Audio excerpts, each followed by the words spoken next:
প্রিয় দর্শক, আসসালামু আলাইকুম। আমন্ত্রণ জানাচ্ছি নাগরিক সম্পাদকীয় অনুষ্ঠানের আজকের অত্যন্ত স্পেশাল একটি এপিসোড দেখার জন্য। আপনাদের সাথে আছি আমি নাজমুস সাকিব এবং আমার সাথে অতিথি হিসেবে আজ উপস্থিত আছেন আপনাদের সকলের অত্যন্ত পরিচিত একজন মানুষ, আলোচিত ব্যক্তিত্ব কর্নেল অবসরপ্রাপ্ত শহীদ উদ্দিন খান। হ্যালো, আসসালামু আলাইকুম, কেমন আছেন? ওয়ালাইকুম সালাম, আমি ভালো আছি। আপনি কেমন আছেন? আপনাকে প্রথমবারের মতো নাগরিক টিভি পর্দায় আমরা পেয়েছি এবং আপনাকে স্বাগত জানাচ্ছি। Thank you so much. I am really honored. Honored for the people.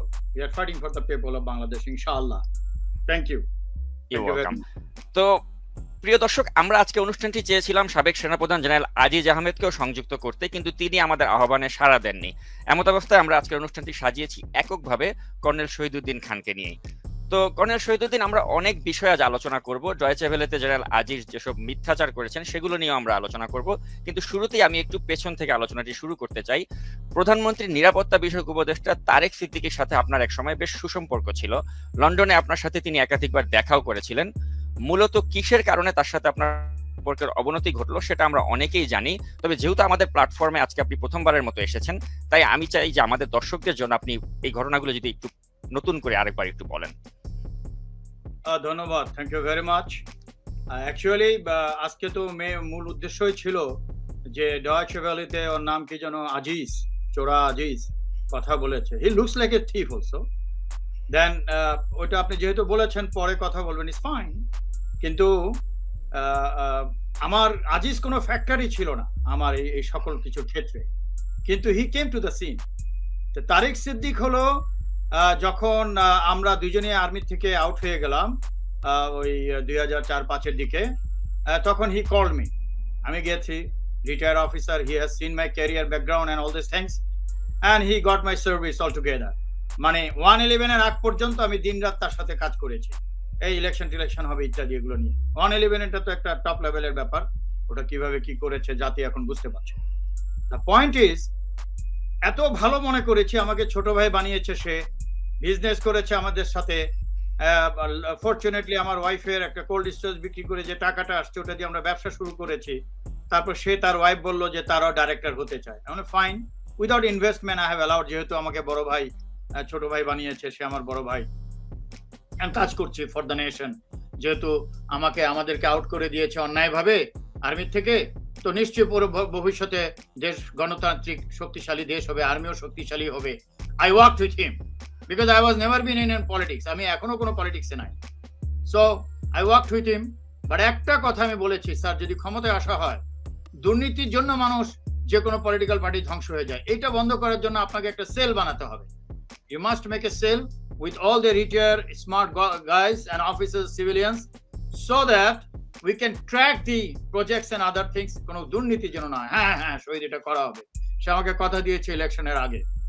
Election হয়ে গেল, পাওয়ারে আসলো, within a few weeks I found him A mafia. Change, চেহারা চেঞ্জ, তার ওয়াইফ, তার চেহারা চেঞ্জ। তা আমি তো মাফিয়ার সাথে থাকতে পারি না। মাফিয়ার সাথে যদি থাকতাম, তাহলে যে মাফিয়াগুলো ছিল তাই 4 দলীয় সরকারের সময় যাদের জন্য ক্ষতিগ্রস্ত হয়েছি, তাহলে তো আমি চাকরিটা হারাই না। Then I leave the country. 2009 যখন ক্ষমতা তারা এনজয় শুরু করলো, আই লেভ দি কান্ট্রি। তার মধ্যে আবার বিডিআর হত্যাকাণ্ড ঘটলো, কিন্তু মুখে তো কিছু বলতে পারছি না, তাহলে তো তখনই গুম করে দিবে। বাট আমার যেহেতু ব্যবসা বাণিজ্য বাংলাদেশে ইস্টাবলিশ করেছি, I came to London, but বছরে 1-2 করে যেতাম, ব্যবসা বাণিজ্য দেখতাম। কিন্তু আমার দোষ হয়েছে তার সাথে। ক্ষমতায় আসার পরে আমি তাদেরকে কেন ছাড়লাম? নিশ্চয়ই আমি বিরোধী শক্তির সাথে, লন্ডনে তারেক জিয়ার সাথে এগুলো সব কথাবার্তা বলা শুরু করলো যে তুমি আমাদের সাথে নাই কেন। আমি স্যার বাচ্চারা পড়ছে, আমি পিএইচডি করছি, আসবো, অসুবিধা কোথায়? কিন্তু দ্যাট ওয়াজ দ্য ফল্ট, যে আমি তাদের মাফিয়ার সঙ্গবদ্ধ সাথে মাফিয়া হই নাই। আমি তো হতে পারি না, ওটা হতে পারলে তো আমার চাকরিও যায় না। তারপর থেকে একটা কোল্ড ওয়ার চলছিল, এদিকে আমি রিসার্চও করছি। তারপরে যে শত্রু গোষ্ঠী আছে আমার খেপাচ্ছে তাকে। তারপরে 2014 সনে আজিজকে বললাম তুই চুরি বন্ধ কর, তোর নামে কিন্তু মিলিয়ন ভিউ হচ্ছে। 2014 সনে সে তখন আমার বিপক্ষে নেওয়া শুরু করলো। কি বিডিআর থেকে বা বিজিবি থেকে যখন ডিজি ছিল, কোটি টাকা তারেক সিদ্দিকের ওয়াইফকে সাপ্লাই দিয়েছে। এগুলো আপনারা অডিওতেই শুনতে পাবেন। সো সেখান থেকে আস্তে আস্তে ও জানে যে আমি ওকে চিফের জন্য রিকমেন্ড, বা আমাকে জিজ্ঞাসা করতো যে কোনো, আমি বলতাম প্রফেশনালদের দেখতাম। তখন আমার বাসায় যখন আসছে আমাকে বলছে, শহীদ সেনাপতি তো আজিজকে বানাবো। আমরা স্যার আজিজকে কেন বানাবেন? আজিজ লেফটেন্যান্ট জেনারেল হয়েছে, ফাইন, দ্যাট ইজ এনাফ। ও তো অফিসারের যোগ্য না।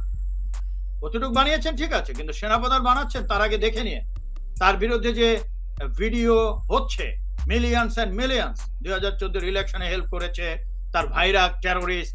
তো একটু আর্মির দিকে চিন্তা করেন, অনেক ভালো অফিসার আছে। আমি অন্য কোনো রিকমেন্ড করিনি, এটা ওর কানে চলে গেছে, তারপর তো উঠে পড়ে লেগেছে আমার বিরুদ্ধে।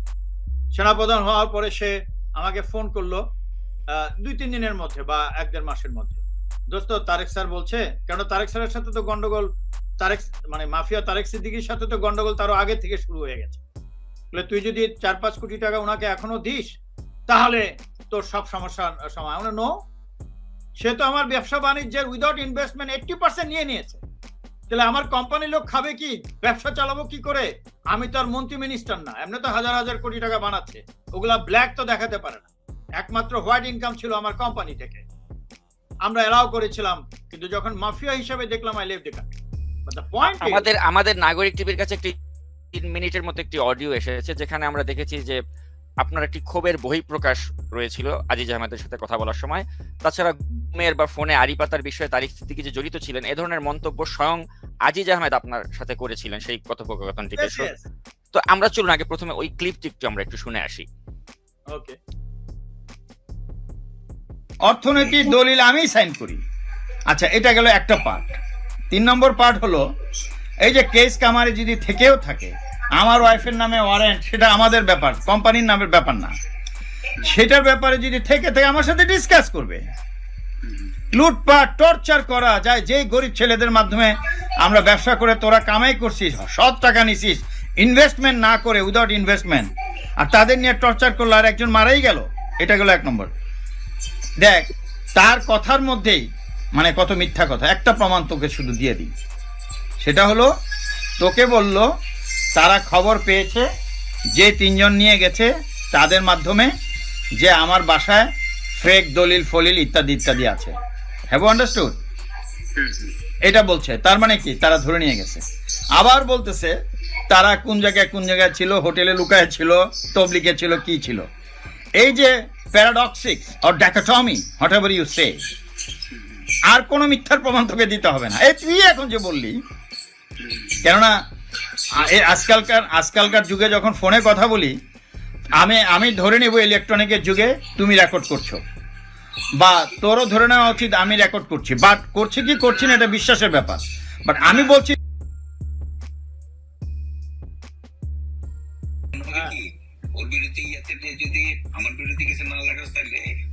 না, আমি যখন বলবো তোমার বিরুদ্ধেও থাকবে, তোমার বিরুদ্ধে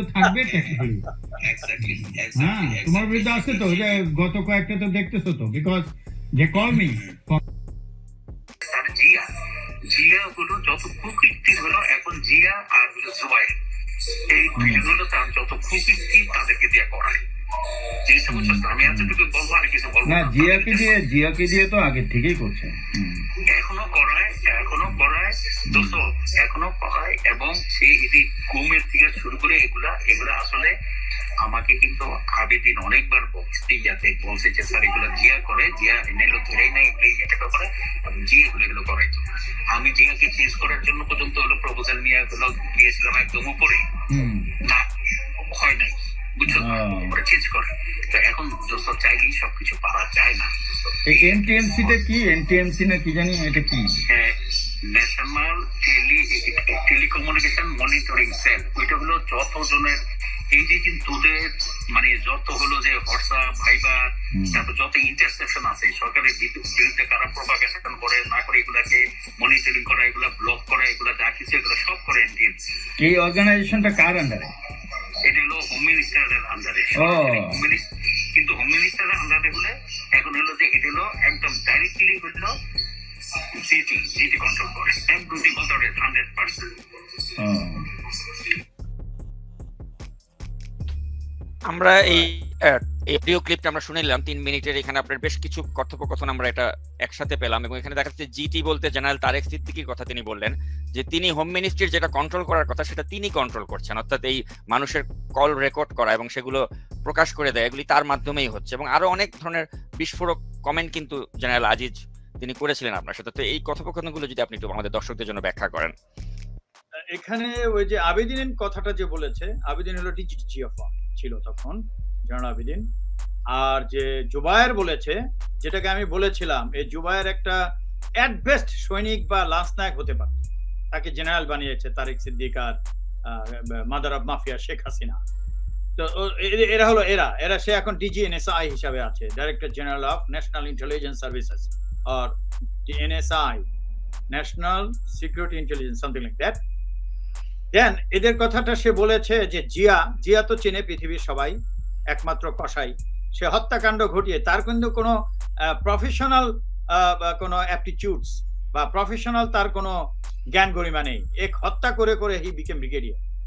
এনিওয়ে, আমি যেটা বলছি যে জিয়া সব গুম খুন, দেখো আপনি দেখুন সাকিব সাহেব, যে গুম খুম সব করতো Zia, and GT general Tarek সবকিছু নিয়ন্ত্রণ করতো। আমি উপরে গিয়েছিলাম, উপরে মানে Sheikh Hasina mother of mafia প্রধান, মানে তথাকথিত প্রধানমন্ত্রীর কাছে গিয়েছিলাম, সে চেঞ্জ করেনি। তার মানে পুরা রাষ্ট্রীয় যন্ত্র, Tarek Siddique, mafia don, they all are involved. এদের সাথে আমি কি করে থাকি? Tell me, I am not born like this, I don't carry that blood. So তারা এটা করেছে এবং সে যে স্বীকার করেছে, এটা কত বড় প্রমাণ, এটা আমি অলরেডি, অনেকে বলেছিল, কথা হচ্ছে কি, অনেকে ফোন করেছিল আমাকে দেশ বিদেশ থেকে, আপনার এটা প্রমাণ, we are taking to the court, international court, nobody has done it, কথা বলে। কারণ আমি নিজেই করছি, আপনারা জানেন, আমি আগের টক শোতে দেখিয়েছি, অনেক বই অলরেডি তৈরি হচ্ছে, না আই উইল ডু ইট। তো এগুলো হলো এভিডেন্স, আরো আছে, যাদেরকে মেরেছে, হত্যা করেছে, তাদের নিজস্ব লিখা স্টেটমেন্ট আছে, এভিডেভিট বলে যাকে। সো থিংস আর দেয়ার, আরো অনেক কিছুই আছে। তো এই হলো বিষয় যে যে ডচে ভ্যালিতে যে কথা বললো মিথ্যাচারের কথা, দর্শকরা নিশ্চয়ই বা শ্রোতা যারা আছেন নিশ্চয়ই বুঝতে পারছেন যে ফোনের ইন্টারেস্টটা কার ছিল, আমি করেছি না সে করেছে। ওই যে বলছে আমার বিরুদ্ধেও বলিস, আমাকে যদি ম্যানেজ করতেই করে তার বিরুদ্ধে বলতে বলছে। এগুলো হলো চোর বাটপার, এদেরকে শেখ হাসিনার 14 গোষ্ঠী, ওর বাপ ছিল চোর। এই চোর বাটপারদের জন্য আজকে রাষ্ট্রের এই অবস্থা। চোর বাটপার ছাড়া কেউ উপরে যেতে পারবে না, প্রফেশনালিজম নাই। তারপরে একজন চোর তৈরি করে রেখেছে শফিউদ্দিন, মানুষ আশা করছে এও বোধহয় ভালো হবে। এই যে আরো কত খারাপ, এর প্রমাণাদি পরবর্তীতে দেখাবো। এই যে আপনি একটা আমরা দেখতে পাচ্ছি স্ক্রিনে, যে ছবিটা আমরা দেখতে পাচ্ছি, এটা নিয়ে যদি কিছু আপনি মন্তব্য করেন। দিস ইজ, এই যে শেখ মুজিবের ছবি, এই ওর নাম কি ছেলেটার, এই যে শফিউদ্দিন, সে সিলেট এসআইএনটি বলি আমরা, সিলেট ক্যান্টনমেন্টে, জালালাবাদ ক্যান্টনমেন্টের গেটে সুউচ্চ একটা মূর্তি বানিয়েছে। আর দেখেন সব জেনারেল চিফ এরা সব মোনাজাত করছে মূর্তির সামনে বসে। এই মূর্তি বানিয়েছে, আজিজ কিন্তু এগুলো করেনি। আর এখন বুঝতে পারছেন আজিজের চেয়েও কত খারাপ হতে পারে। ক্যান্টনমেন্টে প্রথমবারের মতো কোনো মূর্তি করেছে সে। তারপরে তারেক সিদ্দিকীর ছবি ঝুলিয়েছে ক্যান্টনমেন্টে, যেখানে সাধারণত প্রেসিডেন্ট, প্রধানমন্ত্রীর ছবি ঝুলানো হয়। ওই যে আপনি এই ছবিটির কথা বলছেন, জি এক্স্যাক্টলি এই ছবিটি সে ঝুলিয়েছে। এটা তো এখানে তো প্রাইম মিনিস্টার, প্রধানমন্ত্রী, প্রেসিডেন্ট এবং প্রাইম মিনিস্টারের থাকে, যদিও দুইটাই বাটপার, প্রেসিডেন্ট বলেন আর প্রাইম মিনিস্টার বলেন, তবুও তো জোর করে হলো ধরে রেখেছে। তাদের ছবি হয় প্রটোকলে। তারেক সিদ্দিকের ছবি ঝুলিয়েছে শফিউদ্দিন এবারকার 21শে নভেম্বরে জাতীয় দিবসগুলোতে, তো তারেক সিদ্দিকের ছবি থাকার কথা না। যে শফিউদ্দিন কত খারাপ, বাংলার মানুষ বুঝে চিনে রাখুন যে তাকে নিয়ে আশা করছেন, প্লিজ জনশক্তির আশা করুন। আমরা স্বাধীন করেছি জনশক্তি যুদ্ধের মাধ্যমে, মুক্তিযুদ্ধের মাধ্যমে। আর একটা মুক্তিযুদ্ধ জরুরি হয়ে গেছে। অতএব আপনাদের দেশ জনগণকে সংঘবদ্ধ হতে হবে, নাহলে আর একটা ধোকা খাবেন কিন্তু এই সামনে, এই শফিউদ্দিনকে নিয়ে। তো তারেক সিদ্দিকীর অন্যায়ের প্রতিবাদে তৎকালীন সেনাপ্রধান আজিজকে আপনি পদত্যাগ করতে আহ্বান করেছিলেন। তো সেই অডিও ক্লিপটি চলুন এ পর্যায়ে আমরা একটু শুনে নেই।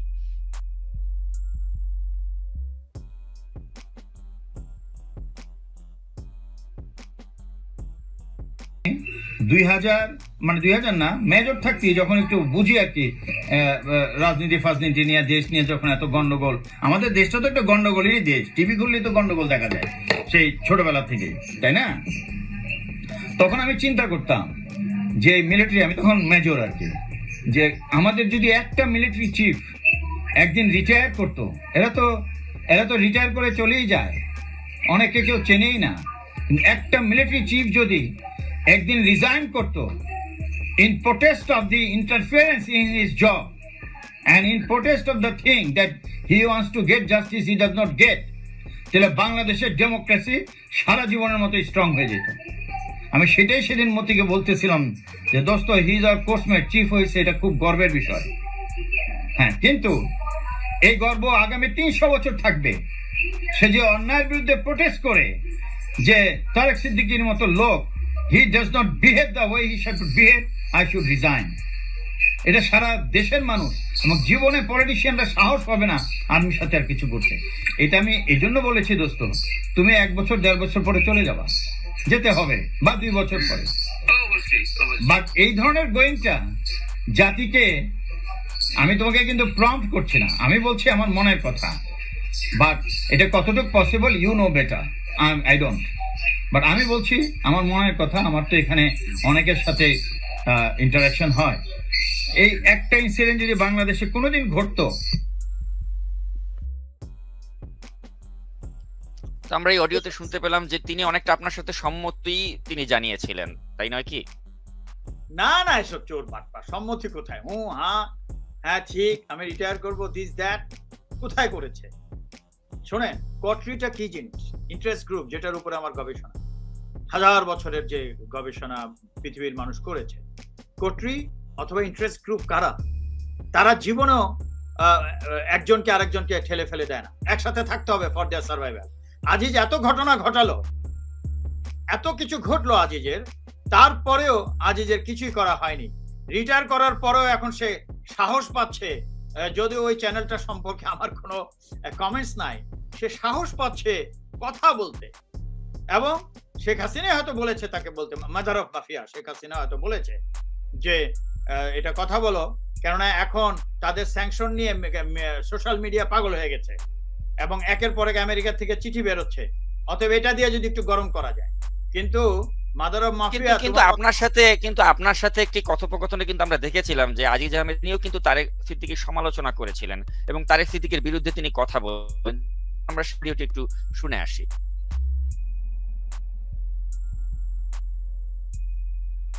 ওই আজকে গেছিলাম, কোন জায়গায় কাছে গেছিলাম, পিএমের এখানে। আচ্ছা, ঠিক আছে। হ্যাঁ, তো যে জিনিসটা হইলো, এই বদমাইশটা মানে এই জিটি আর হলো জোবায়ের, তারা ওনাকে একটা ইমপ্রেশন দিয়েছে। আমি না এমনি আগে হলো অফিসিয়াল সব বিষয় অনেকগুলো বিষয় ছিল, ওগুলো শেষ করলাম। শেষ করে যখন এই প্রসঙ্গে আসলো, তখন আইসা তখন উনি বলে যে এগুলা যে নিজের লেখাটা করেছে এগুলো বন্ধ করার ব্যবস্থা করো, বন্ধ করো এগুলা জাতীয়। আমি বলি যে স্যার এক্সকিউজ মি স্যার, বন্ধ করো মানে? হ্যাঁ, তো কোনগুলা লেখালেখি, কোন লেখালেখি? এই যে সুবীর ভূমি, হ্যাঁ, ওই যা কালকে একটা হলো যে, রাইট, হ্যাঁ, এগুলা বলে যে এগুলো বন্ধ হওয়া উচিত, এগুলো বন্ধ করো। শোন না, আমি তখন বললাম যে স্যার এক্সকিউজ মি স্যার, আমি বন্ধ করবো, আমার কাছে কি টুলস আছে নাকি? টুলস আছে ডিজিএফআই, টুলস আছে এনটিএনসি, টুলস আছে এনএসআই, আমি কিভাবে বন্ধ করবো? হ্যাঁ, তখন এগুলো ইয়েটা করে বলে যে তারা বন্ধ করবে স্যার, ইয়েটা করে। তখন বলে যে তোমার এই যে ইয়ে আছে না, তোমার কসমের শহীদ, তারপরে ইমরান, ওরা দুজনকে লন্ডনে থাকে না, এগুলো এই ম্যাক্সিমাম লন্ডন থেকে লেখা হচ্ছে। আচ্ছা, তখন আমি বললাম যে স্যার হ্যাঁ, ওরা আমার কোর্স পার্সা, কিন্তু আমার ওদের সাথে তো আমার কোনো যোগাযোগ নেই স্যার। আমি কেন স্যার আমার বিরুদ্ধে ওদেরই? আমি বললাম যে স্যার সুবীর মিথ্যা চলে ক্যালকাটা, মহিউদ্দিন কোথায় থাকে স্যার এগুলো আমি জানি না। আর ওরা যেন ওইখানে থাকলে ওদেরকে আমি ইউজ করবো হলো এগুলো লাগাইতে আমি স্যার, এগুলো স্যার আপনাকে কে এটা করছে?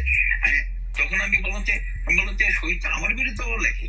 হ্যাঁ, তখন আবার বলে যে হ্যাঁ তাই তো, শহীদ তো তোমার বিরুদ্ধে ইয়েতে লেখে। আমি যে স্যার তাই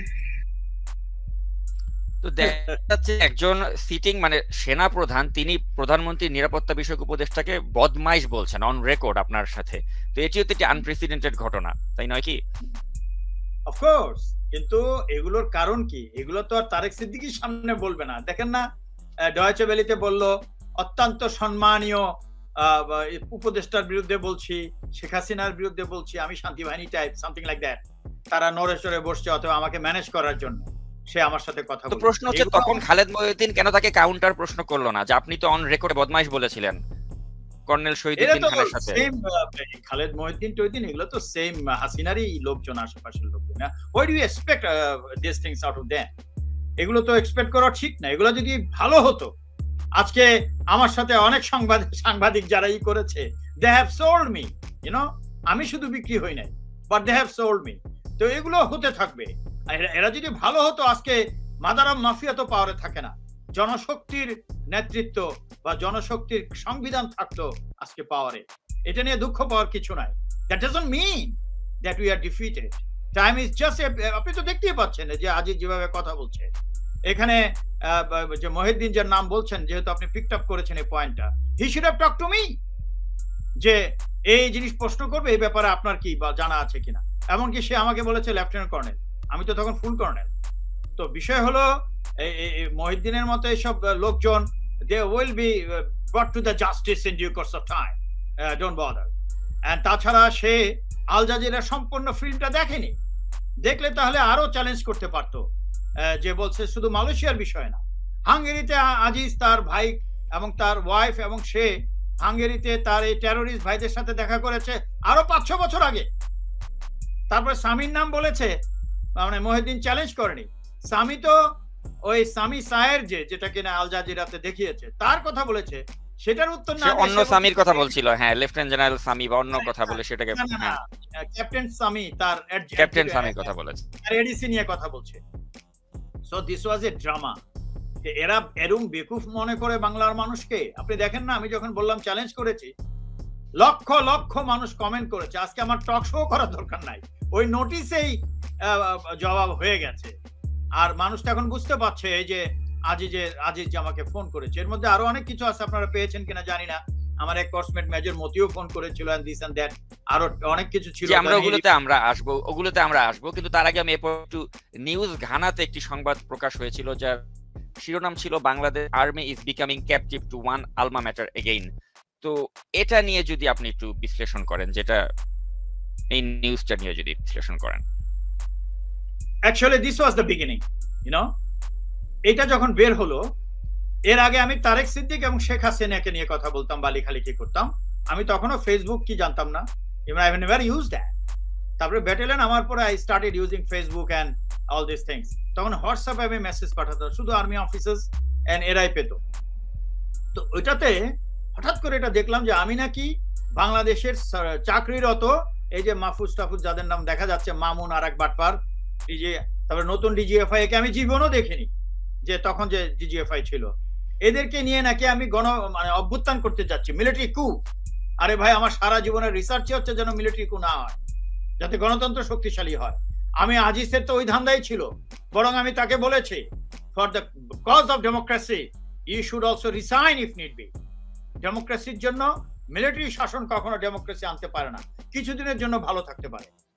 এটা তো শেখ হাসিনা বুঝবে না, কারণ ওর বাপও ওই আইয়ুব খানের সাথে ধান্দা করেছে গোপনে, এবং মিলিটারির মাধ্যমে 111 এর মাধ্যমে আসছে। 96ও তো তাই করেছিল, একবার একটা অভ্যুত্থানের মতো হয়েছিল, এবং সেও মিলিটারি ব্যবহার করছে, যেটা মিলিটারি শাসনের তো জঘন্যতম অবস্থা বাংলাদেশে। So my point is, Tarek সিদ্দিকের সাথে আমার ছিল সবকিছু, হঠাৎ করে দেখলাম এটা আসছে, তখন আমি দুইটা টেক্সট মেসেজ করলাম এটার এগেইনস্টে, যে you thief Aziz. First time আমি আজিজের বিরুদ্ধে লিখছি, you thief Aziz, you think that নিজে অভ্যুত্থানের ধান্দা করছো, আর তুমি তখনও তার সাথে কথা হয়নি ফোনে, আর তুমি আমাকে নাম দিচ্ছ আমি সামরিক অভ্যুত্থান ঘটাবো। এইটার পরে হি বিকেম শ্যাটার্ড। তখন আমি দুই একটা ভিডিও দিয়েছি, আমি নিজে, তখন আর কোনো চ্যানেলে যেতাম না। ওইটা পেয়ে আমাদের আর্মির প্রত্যেকটা লাইনে, সৈনিকদের লাইনে, অফিসার মেসে অফিসার আলোচনা করতো, এগুলো শুনতো বারবার, and that has threatened his command. তার আর্মি কমান্ড করাই ঝুঁকিতে পড়ে গেছে। সেজন্য সে আমাকে ম্যানেজ করার জন্য কিভাবে কথা বলবে, আগে মেজর মতিকে দিয়ে শুরু করলো, টেক্সট মেসেজ দিল 4-5 দিন ধরে, দেন হি র্যাং মি। কিন্তু তার সাথে তো কথা বন্ধ করেছি। সে চিফ হওয়ার, বললাম না, 1 মাস পরেই যখন সে আমার আর তারেক সিদ্দিকের মধ্যে দালালি করতে চেয়েছে, কিছু টাকা দিলে সব ঠিক হয়ে যাবে, আমি ঘুষ দিয়ে তারেক সিদ্দিককে ম্যানেজ করবো না। এমনি তো ব্যবসার মাধ্যমে অনেক কিছু নিয়েছে, আর তাছাড়া এখানে ম্যানেজের কিছু নাই। তো আমি কি করে তারেক সিদ্দিকের সাথে আপোষ করব? যারা হত্যা করেছে, হাসিনা হত্যাকারী, তারেক সিদ্দিক হত্যাকারী, তাদের প্রমাণ আছে, তাদের বিচার হবে, তাদের সাথে আপোষ হয় কি করে? তারা দেশের গণতন্ত্রকে হত্যা করেছে। এই আজিজের জন্য গণতন্ত্র, আজকে আজিজকে দিয়ে গণতন্ত্র ধ্বংস করেছে। আজিজের না যতটুকু দোষ, তার চেয়ে বেশি Hasina, that is mother of mafia, mafia don Tarique Siddique and বিদেশি একটা গুন্ডা শক্তি। অতএব এখানে যে আজিজ কাজ না করতো, Aziz would be kicked off or killed, and শফিউদ্দিনও যদি কাজ না করে, হি উইল বি কিল্ড, আর একজনকে নিয়ে আসবে যে শুনবে। তাই আমি জনগণকে বলছি, আমাদের শক্তিতে হতে হবে। হাসিনার কোনো শক্তি নাই, এই দুই একটা গুন্ডা পান্ডা নিয়ে যা আছে, সে নিজেও গুন্ডা। 18 কোটি লোক হাসিনার বিরুদ্ধে, এবং সেই বৈদেশিক শক্তি গুন্ডাদের বিরুদ্ধে। আমি বিদেশের দোষ এই জন্যই দিব না। আমি বিদেশকে অ্যালাউ করলে বিদেশ তো আসবেই। অ্যালাউ না করার জন্য একটাই ওষুধ, that medicine is that the constitution of the people that will underline যে বিদেশি শক্তি কেন, ঘরেরও কোনো আইজিস ইন্টারেস্ট গ্রুপ জনগণের স্বার্থকে ইন্টারফেয়ার করে সংবিধানকে পরিবর্তন করতে পারবে না। হ্যাজ ইট বিন ডান? বাংলাদেশের জনগণের কনস্টিটিউশন হয়েছে। শেখ মুজিব গুন্ডা, সে গুন্ডামি করার জন্য নিজস্ব একটা সংবিধান বানিয়েছে, ফাটপাট টাইপ। তারপর দেখে ওটা দিয়ে চলে না, তারপর আবার বাকশাল করেছে এক না একতন্ত্র। পরবর্তী সরকারগুলো একই নিজের স্বার্থে ওই সংবিধানটাই রেখেছে। কিন্তু এ পর্যায়ে আমার একটা প্রশ্ন আছে যে তারেক সিদ্দিকী যখন লন্ডনে আপনার বাসায় যাতায়াত করতো, তখন তো আপনি আওয়ামী লীগেরই একজন আপনাকে মনে করা হতো, এবং আপনার বাসায় কিন্তু আমরা বঙ্গবন্ধুর ছবি আমরা টানাতে দেখেছিলাম। যেমন এই ছবিটিতে আমরা দেখতে পাচ্ছি যে আপনার মাথার উপরে বঙ্গবন্ধুর ছবি দেখা যাচ্ছে। তো তাহলে কি কারণে অ্যাকচুয়ালি বঙ্গবন্ধু বা শেখ হাসিনার প্রতি আপনার হঠাৎ এত বিরাট হলো, এটা আমি জানতে চাই। কারণ আপনি তো আওয়ামী লীগেরই লোক বলে আপনাকে সে সময়টাতে মনে করা হতো। Thank you very much. Awami লীগের লোক বা বিএনপির লোক তখনই বলবেন যদি কখনো তাদের সদস্য ছিলাম, অথবা তাদের ক্ষমতার সাথে ভাগাভাগি করে এনজয় করেছি, আজিজের মতো হাজার হাজার কোটি টাকা সাইফন করেছি, হাজার হাজার কোটি টাকার প্রজেক্ট নিয়েছি, তখনই বলবেন আওয়ামী লীগের লোক। ওই দুর্নীতি যেন করতে না হয় তাদের সাথে, তাদের ঘনিষ্ঠ টপ লেভেলের ঘনিষ্ঠ ব্যক্তি হয়ে I live the country to avoid that. You must remember this. এখন সে আসছে, আর ওই যে শেখ মুজিবের ছবি দেখতে পাচ্ছেন, এটা একটু বড় করে দেখতে পাবেন। ওই ছবিটা হলো একটা অ্যানালাইটিক্যাল ছবি। ওখানে 4টা অংশ আছে। সে 7ই মার্চের ভাষণ, তারপরে সে ভেগে গেল পাকিস্তানে, বাংলাদেশের যুদ্ধ হলো, পাকিস্তান থেকে ফিরলো। এখানে লেখা আছে, কেননা যখনই আমার এখানে, আমি তো গবেষণা করি, আমার লাইব্রেরিতে দেশি বিদেশি ফরেনার যারা আসে, I have two brief them যে এই যে হি is the man who has possibly built the nation, ওটার অ্যানালাইসিস আরো হবে পরে, but destroyed the nation also. So he started from 7 March lecture, তারপরে দেখেন আছে সে পাকিস্তানে চলে গেছে, then came back from Pakistan, then he was killed and killed the democracy also. You must understand this. But তারপরে যখন হাসিনা এই ঘটনা ঘটালো, আর আমার পিএইচডির ইন্টারভিউতে ভাইবা বুস বলে যেটাকে, বলে যে how can you tell him father of the nation? You have written father of the nation. I mean, look, you see the reference on the bracket. Reference is the constitutional recognition. অর্থাৎ হাসিনা যে 2011-তে 15 amendment করেছে, সেখানে সে schedule 5, schedule 6, schedule 7 তার মাধ্যমে তার বাপকে father of the nation, তারপরে ঘোষণা ইত্যাদি সব এন্ডোর্স করে নিয়েছে। So I have followed the constitution. তখন তারা চ্যালেঞ্জ করলো, তুমি গবেষণা করছো, কনস্টিটিউশনে যাই লেখা থাকুক, ইউ শুড চ্যালেঞ্জ দ্যাট। তখন আমি করলাম, okay, extend 2 years more, I have to study more on Sheikh Mujib. Sheikh Mujib সম্পর্কে তার ভুল ভ্রান্তি সবই লেখা হয়েছিল। পরে আমি 2 years আরো স্টাডি করে দেখলাম Sheikh Mujib is the world class গুন্ডা। আরো প্রমাণ পেলাম, তার মেয়েকে আমি চিঠি দিয়েছি যে তারেক সিদ্দিক মাফিয়া, আমার লোককে হত্যা করেছে, আমার সবকিছু লুট করেছে, হি ইজ এ মাফিয়া। ট্রাই, এই যে চিঠি দেখতে পাচ্ছেন হাসিনার কাছে, ইজ দ্য ফার্স্ট পেজ। কিন্তু এখানে কিন্তু আপনি তাকে অনেক ভালোবাসায় সম্বোধন করেছেন, তাকে ধন্যবাদ দিয়েছেন, এবং তাকে বলেছেন যে আপনাকে যেভাবে কর্নেল হিসেবে, কেননা আমি তখনও তাকে মাননীয় প্রধানমন্ত্রী বলছি, তার বাপকেও বলছি বঙ্গবন্ধু। কিন্তু আমরা তো ভাই সেনাবাহিনীর লোক, এত কিছু তো জানার কথা না। পরে আই হ্যাড টু রিসার্চ। তা আমি ওনাকে রিকোয়েস্ট করেছি, if you do not take them into task, এবং তাকে টাস্কে নিল না। দেন আমি আমার বক্তব্যে বললাম মাননীয় প্রধানমন্ত্রী আজকে আপনাকে মাননীয় বলছে, কিন্তু আপনি যদি তারেক সিদ্দিককে if you do not bring him to the justice, আপনাকে আর মাননীয় তো দূরের কথা প্রধানমন্ত্রীও বলবো না। তারপরে কনক সারোয়ারের সাথে দ্বিতীয় বা তৃতীয় টক শোতে আই ডিক্লেয়ার্ড হার, আমি তাকে মাদার অফ মাফিয়া হিসাবে ডিক্লেয়ার করলাম। কেন? এটা তো কোনো ফান করে করিনি। সে রাষ্ট্রকে যারা ধ্বংস করছে, যে মাফিয়া চক্র, সেই চক্রকে বিচার না করে প্রমাণ থাকা সত্ত্বেও এত মানুষকে গুম করছে, হত্যা করছে, লুটপাট করছে, ফলস কেস দিচ্ছে। বিচার করুন। বিচার না করে তাদেরকে সে প্রোটেক্ট করছে। যে মাফিয়াকে প্রোটেক্ট করে তাকে কি আমি গণতন্ত্রের রানী বলবো না মাদার অফ মাফিয়া বলবো?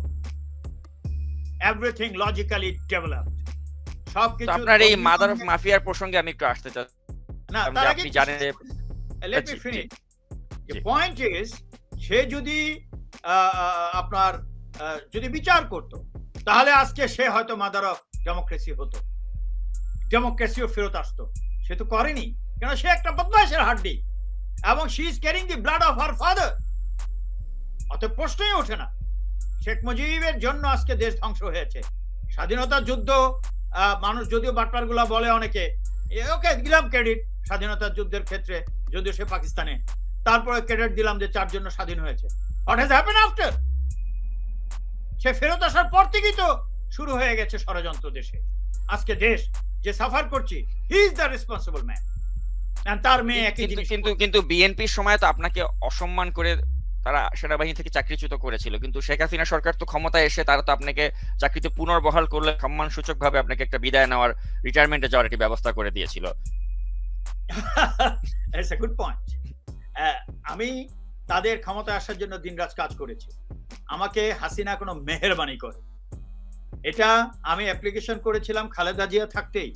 নিয়ম হচ্ছে বাংলাদেশ আর্মি অ্যাক্ট 131, সে অনুযায়ী অ্যাপ্লিকেশন করেছি। আমি কোনো মার্সি পিটিশন করিনি। আমি বলেছি return my job or investigate once again. কেন? ওখানে তো কোনো করাপশন কিছু নাই, একটা উড়ো চিঠির উপরে। So you remember this point, যে আমাকে ওই সরকার দেয়নি, হাসিনা সরকার এসে করেছে, কোনো মেহেরবানি করেনি। কেননা যদি আমার ব্যাকগ্রাউন্ড কোনো একজন মরাল টার্পিচুড, অর্থাৎ ওটা কি বলবো, নারী ঘটিত কোনো কেস থাকতো, চুরির কোনো কেস থাকতো, হাসিনা চাইলেও পারতো না। That is not possible. অতএব মার্সি পিটিশন যদি করা থাকে, তাহলে একটা কথা, যেমন আজিজ মার্সি পিটিশন করেছে তার ভাইদের জন্য যাতে করে ছাড়া পায়। তো মার্সি পিটিশন করা মানে জানেন আপনি? সেটা হলো হত্যা করেছিলাম, লুটপাট করেছিলাম, স্বীকার করছি, মাফ করে দেন। অর্থাৎ আজিজের ভাইরা খুনি, এটা মার্সি পিটিশনের মাধ্যমে স্বীকার করেছে। আপনি কি বুঝতে পেরেছেন? আর 4 দলীয় সরকারের সময় আউট হয়েছে, আমি এটা কিন্তু আগে এক্সপ্লেইন করেছি। একটা ডিফারেন্স আছে এখানে, মনে করবেন। সেটা হলো 4 দলীয় সরকারের সময় যে গুন্ডাগুলো ছিল, সে গুন্ডাগুলো এখন হাসিনার সাথে। আমার বাংলাদেশ থেকে ছেড়ে আসার আরেকটা কারণ, তারেক সিদ্দিককে বললাম, স্যার ওই কমিটিটা বানাচ্ছেন না কেন অ্যান্টি কারাপশনের জন্য? এই অ্যান্টি কারাপশন কমিশন দিয়ে হবে না, এগুলো সব চোর। সে বললো তুমি ব্যবসা করছো, ব্যবসা করো, you forget about this thing. This is number 1। Number 2, 4 দলীয় সরকারের সময় যে গুন্ডাগুলোকে দেখেছিলাম, সেই গুন্ডাগুলো দেখি তার বাসায়। আমি তাকে বললাম, স্যার এই বিএনপির গুন্ডাগুলো আপনার বাসায় কেন? এদের তো বিচার হবে। Forget it, you don't have to talk about it. So point is, difference হচ্ছে বিএনপি আর আওয়ামী লীগের মধ্যে চরিত্র সবার সেম, বাট তাদের টপ লেভেলে একটা ডিফারেন্স আছে। সেটা হলো খালেদা জিয়া সেনাপ্রধান, তখনকার যে বাটপার সেনাপ্রধান হাসান মাসুদ চৌধুরী চেয়েছিল আমাকে জেলে দিতে, একটা করাপশন দেখাতে, সেটা পারেনি, বরং আমাকে 3টা চার্জশিটে সততা দেখাতে বাধ্য হয়েছে। That has never happen in the history of Bangladesh আর্মির ইতিহাসে, না পৃথিবীর ইতিহাসে হয়নি। এগুলো তো দলিল, প্রমাণ। সো পয়েন্ট ইজ, তখন সেনাপ্রধান কিন্তু খালেদা জিয়াকে যে বলতে পারেনি শহীদকে জেলে ঢুকাতে হবে। খালেদা জিয়া গুন্ডার অংশ ছিল না তেমন ভাবে, কিন্তু হাসিনা আর খালেদা জিয়ার পার্থক্য হচ্ছে হাসিনা গুন্ডাদের অংশ। সি ইজ দ্য টপ গুন্ডা, টপ মাফিয়া। খালেদা জিয়া যদি তাই হতো, তাহলে তার ক্ষমতা যেত না, সে গুন্ডামি করে ক্ষমতায় থাকতো। সো আমি কোনো পলিটিক্যাল শক্তিকে দোষ দিচ্ছি না, ওই গুন্ডাতন্ত্রের বিরুদ্ধেই তো আমার যত রিসার্চ, যত গবেষণা, which I call IGs, interest groups or the countries, তাদের বিরুদ্ধে। Over the years, centuries, they are destroying the democracies of this part of the world. I mean, the South Asian countries, especially Bangladesh. Bangladesh তোকে ল্যাংড়া করে দিয়েছে ওই গুন্ডাতন্ত্র। আপনি দেখেন বিএনপির গুন্ডাগুলো এখন সব শেখ হাসিনার সাথে, ডোন্ট ইউ সি দিস? সেই জিনিসটা খালেদা জিয়া অ্যালাউ করেন। সো ডু নট তো সে। আমাদের একটা দর্শক একটা প্রশ্ন করেছে যে 2008 সালে শেখ হাসিনাকে ক্ষমতায় আনার কাজ ছিল আপনার বিশাল একটি ভুল, তো do you regret for that? ভুল কেন? কারণ আপনি নিজেই বলেছিলেন যে পাওয়ারে এসে, try to understand what I say, পাওয়ারে এসে যদি গুন্ডা হয়ে যায়, কারণ আমরা যে সাফার করেছি, 4 দলীয় সরকার তো ফেরেস্তা ছিল না রে ভাই, ইউ মাস্ট আন্ডারস্ট্যান্ড। ওই গুন্ডাগুলো এখন হাসিনার সাথে আছে, সিস্টেম তো সেম। 4 দলীয় সরকারের সময় যে খারাপটা হয়েছে তার থেকে লক্ষ গুণ খারাপ করছে হাসিনা, চরিত্র তো সেম। আমাকে তো কথা দিয়েছে যে কমিটি হবে, অ্যান্টি কারাপশন কনফার্ম করবো আমরা, কারাপশন যেন না হয়, সেটা তো তারেক সিদ্দিক করেনি, নাম্বার 1। নাম্বার 2, যে ক্ষমতায় আসার পর তারা যে আরো মহাগুন্ডা হয়ে যাবে, আমার মতো লোক, আমি তো পলিটিশিয়ান না, how do you understand that? তো আমি বসে থাকিনি, আমি গবেষণা করেছি, বই আকারে বের করব, কিন্তু বই আকারে বের করার আগেই তারেক সিদ্দিক আমাকে আক্রমণ করলো 2018-তে। নাহলে তো আজকের আপনার তারেক সিদ্দিক আক্রমণ করেছে বলে, আমার লোকদের হত্যা করেছে বলে আপনারা আমাকে দেখতে পাচ্ছেন, নাহলে আমি প্রতিবাদ করে যেতাম ইন্টেলেকচুয়ালি। এখন আমাকে মাঠে নামিয়েছে জোর করে। সো এখন কোটি কোটি মানুষ আমাদের সাথে আছে, গণ অভ্যুত্থান ছাড়া এদেশের মুক্তি নেই। ভুল ছিল হবে কেন? আমি আমার উদ্দেশ্য তো ঠিক ছিল, 4 দলীয় সরকার খারাপ করেছে, আওয়ামী লীগ এসে ভালো করবে। আওয়ামী লীগ এসে যে 4 দলীয় সরকার থেকে লক্ষ গুণ খারাপ করবে, how do I know that? তখন আমি দেখেছি আর there is no option but to go for a আপনার কি বলে এটাকে, মাস আফসার্জ অথবা গণ অভ্যুত্থান, যদি দেশকে বাঁচাতে হয়। এটা একমাত্র পদ্ধতি। আমি তো বসে নেই, আমি তো আওয়ামী লীগের বিরুদ্ধে গেছি, এখানে ভুল শুদ্ধের তো কিছু নাই।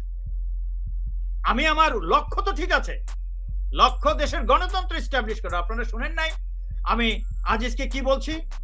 ডেমোক্রেসির জন্য হলেও উই শুড রিজাইন। এটা আমার অনেক আগের থেকে স্বপ্ন, যে একটা চিফ যদি রিজাইন করে তাহলে আর আর্মিকে ব্যবহার করতে পারে না এই বদমাশগুলো, পলিটিক্যাল বদমাশগুলো। এগুলো কিন্তু পলিটিক্যাল বলা যায় না, এগুলো সব গুন্ডা, এরা রাজনীতিবিদ না। হাসিনার যা আশেপাশে যা আছে, আজকে খালেদা জিয়া এইভাবে মরতো না যদি হাসিনার মতো গুন্ডা হতো। অতএব বিএনপি আর আওয়ামী লীগের মধ্যে পার্থক্য হলো, আওয়ামী লীগের হাসিনা মাদার অফ মাফিয়া, সব মাফিয়াকে নিয়ে আছে। খালেদা জিয়ার পার্থক্য হলো সে মাফিয়াদের সাথে মিলেনি, মিললে হয়তো ক্ষমতা এখনো থাকতো। এখানে ভুল ভ্রান্তির কিছু নাই, আপনারা বেশি বোঝেন। আপনারা লক্ষ্য বস্তু চিন্তা করবেন, এই ব্যক্তিটা কি বিএনপির সাথে আমার চাকরি না যেহেতু আমি চোর গুন্ডার সাথে মিলতে পারতাম, রাষ্ট্রীয় পুরস্কারের দরকার ছিল না। আজিজের মতো পা ধরে টাকা বানিয়ে তারপরে, আজিজ কি হয় নাকি সেনাপ্রধান? I have not done this. লক্ষ্যবস্তু একটাই, is the democracy and loving the country and the people. I have sacrificed everything. একই লক্ষ্যবস্তু এখনো আছে, 2009 পর্যন্ত ছিলাম, কিন্তু আমি ক্ষমতায় আসতে সাহায্য করিনি। অর্থাৎ 111-এ কি হয়েছে ওটা আমি জানি না, তার আগে আমি তার সাথে কাজ করেছি ইন দ্য কমান্ড পোস্ট, এই ইলেকশনের আর্মি রিটায়ার লোকদেরকে সংগঠিত করা, দিস দ্যাট। এটা সাধারণত যাকে বলে ইলেকটোরাল ক্যাম্পেইন, এটা ডেমোক্রেটিক প্র্যাকটিস। অতএব আমি কাজ করেছি উইথ দ্য হোপ যে পরবর্তী সরকার ভালো হবে। খারাপ হয়েছে, আমি চলে আসছি, বিকজ আমার লক্ষ্যবস্তুর সাথে তারা নাই। প্লিজ আপনাদেরকে আরো ওয়াইজ ম্যান হতে হবে, নাহলে রক্ষা পাবেন না। মুখে যা আসে তাই বলেন, ভুল স্বীকার। What is this? আমি ভুল করেছি নাকি? আমি আমার লক্ষ্যবস্তু এখনো আছি। Try to understand. এখনো দলীয় চিন্তা করছেন আপনারা? রাজনীতি ফেল করেছে, যখন রাজনীতি ফেল করে তখন একমাত্র revolution is the solution. You must remember this. তারপরে রাজনীতি করেন নতুন কনস্টিটিউশন করে। I think I could make myself clear to everybody. জি, তো আপনার এক বন্ধু কোর্সমেট আজিজ আহমেদ আপনার সাথে যোগাযোগ করেছিল এবং একটি শান্তি স্থাপনের চেষ্টা করেছিল বলে তিনি জয় খেলাতে খালেদ মহিউদ্দিনের কাছে তিনি দাবি করেছিলেন। অথচ আমাদের কাছে আপনার কি হোয়াটসঅ্যাপের টেক্সট এসেছে তার সাথে, যেটা থেকে প্রমাণ হয় যে তিনি নিজেই আপনার সাথে আসলে যোগাযোগ করেছিলেন। তো এ পর্যায়ে চলুন আমরা দেখে নেই, শুনে নেই তার সাথে আপনার যে প্রথম যে ফোনালাপটি হয়েছিল সেই কনভারসেশনটি আমরা একটু শুনে নেই।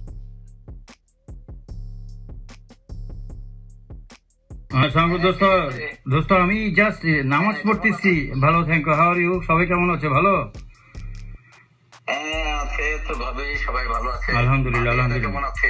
হ্যাঁ, থ্যাংক ইউ ভেরি মাচ দোস্ত। শোন আজিজ, আমি নামাজ পড়তেছিলাম, ইফতার একটু পরে, ইফতারির পরে I was giving you text message. আমি তোর মিস কল দেখছি। ও এখন ইফতারির সময় না, এখন কি ইফতার টাইম? হ্যাঁ ও মা, তুই জানোস না আমাদের ঘর, just call me after 2 hours এর পর কল দে, একটু ইফতারের পর আমার কিছু ইবাদত আছে, ইউ নো ইট। হ্যাঁ তুমি তো সারা জীবন আমার সাথে ভোরবেলায় কথা বলছো।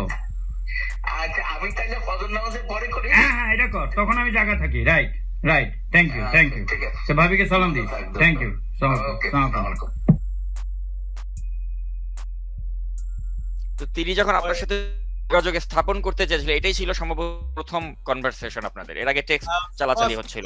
After about 2 years and a half, ওগুলো আপনি টেক্সট মেসেজও দেখবেন, আমার অন্যান্য কথোপকথনে আছে। তো Deutsche valley, I must say that Muhyiddin, you people become too smart without knowing the thing, you try to make me liar. হ্যাঁ, এখানে তো দেখা যাচ্ছে আমি তোর মিস কল দেখেছি, তার মানে সে আমাকে এর আগে 3-4টা মিস কল দিয়েছে। I was busy with iftar and all these things. আমার মনে হয় কি আমাদের হোয়াটসঅ্যাপের যে স্ক্রিনশট গুলো সেটা আমরা যদি একটু দেখাই, তাহলে দর্শকরা আরো মানে এই ব্যাপারটা আরো নিশ্চিত হয়ে যাবেন যে আসলেই তিনি যে আপনার সাথে প্রথমে যোগাযোগ স্থাপনের চেষ্টা করেছিলেন। আমি একটু দ্রুত এগুলো একটু পড়ে শোনাতে চাই যে জেনারেল আজিজ, তাকে আপনি লিখেছিলেন যে আজিজ সালাম, please bear in mind that I have never even endeavored to talk to anyone like you, Tariq Siddiqui, Shaheen Siddiqui, etc. after I had served my first legal notice to them on 23rd November 2018. So আপনি একটি তীব্র ভাষায় কিন্তু আজিজকে বলেছেন যে তার সাথে কথা বলার কোনো ইচ্ছাই আপনার ছিল না, এভাবে আপনি তাকে ভৎসনা করেছেন। এবং পরবর্তীতে আমি এ পর্যায়ে আজিজ আহমেদকে কি লিখেছিলেন সেটা একটু দেখাতে চাই স্ক্রিনে। তিনি লিখেছিলেন যে শহীদ আসসালামু আলাইকুম, মেবি ইট ইজ মেজর মোত who wanted us to talk to each other. My course mate Major informed me and took my personal number. Official number mostly remains busy, that you will call me. You and Major Moti know it better. You may be correct in statement. তো উনি স্বীকারই করে নিল যে আপনার স্টেটমেন্টই correct, যে আপনি বলেছেন যে তার সাথে আপনি কথা বলতে চাননি। এখন এখানে মেজর মতির প্রসঙ্গ এনে তিনি বোঝাতে চাচ্ছেন যে মেজর মতি তাকে বলেছিল আসলে আপনার সাথে যোগাযোগ স্থাপন করতে বা সামথিং লাইক দ্যাট। বাট এখানে কিন্তু বোঝাই যাচ্ছে যে তিনি কিন্তু সাথে আসলে যোগাযোগ স্থাপন করেছেন, তো টেক্সট গুলো কিন্তু তাই প্রমাণ করে। Yes. না, আরেকটা টেক্সট আমি জানি না আপনারা সব পেয়েছেন কিনা, একটাতে আছে লাস্টে বলছে I'll call you after some time.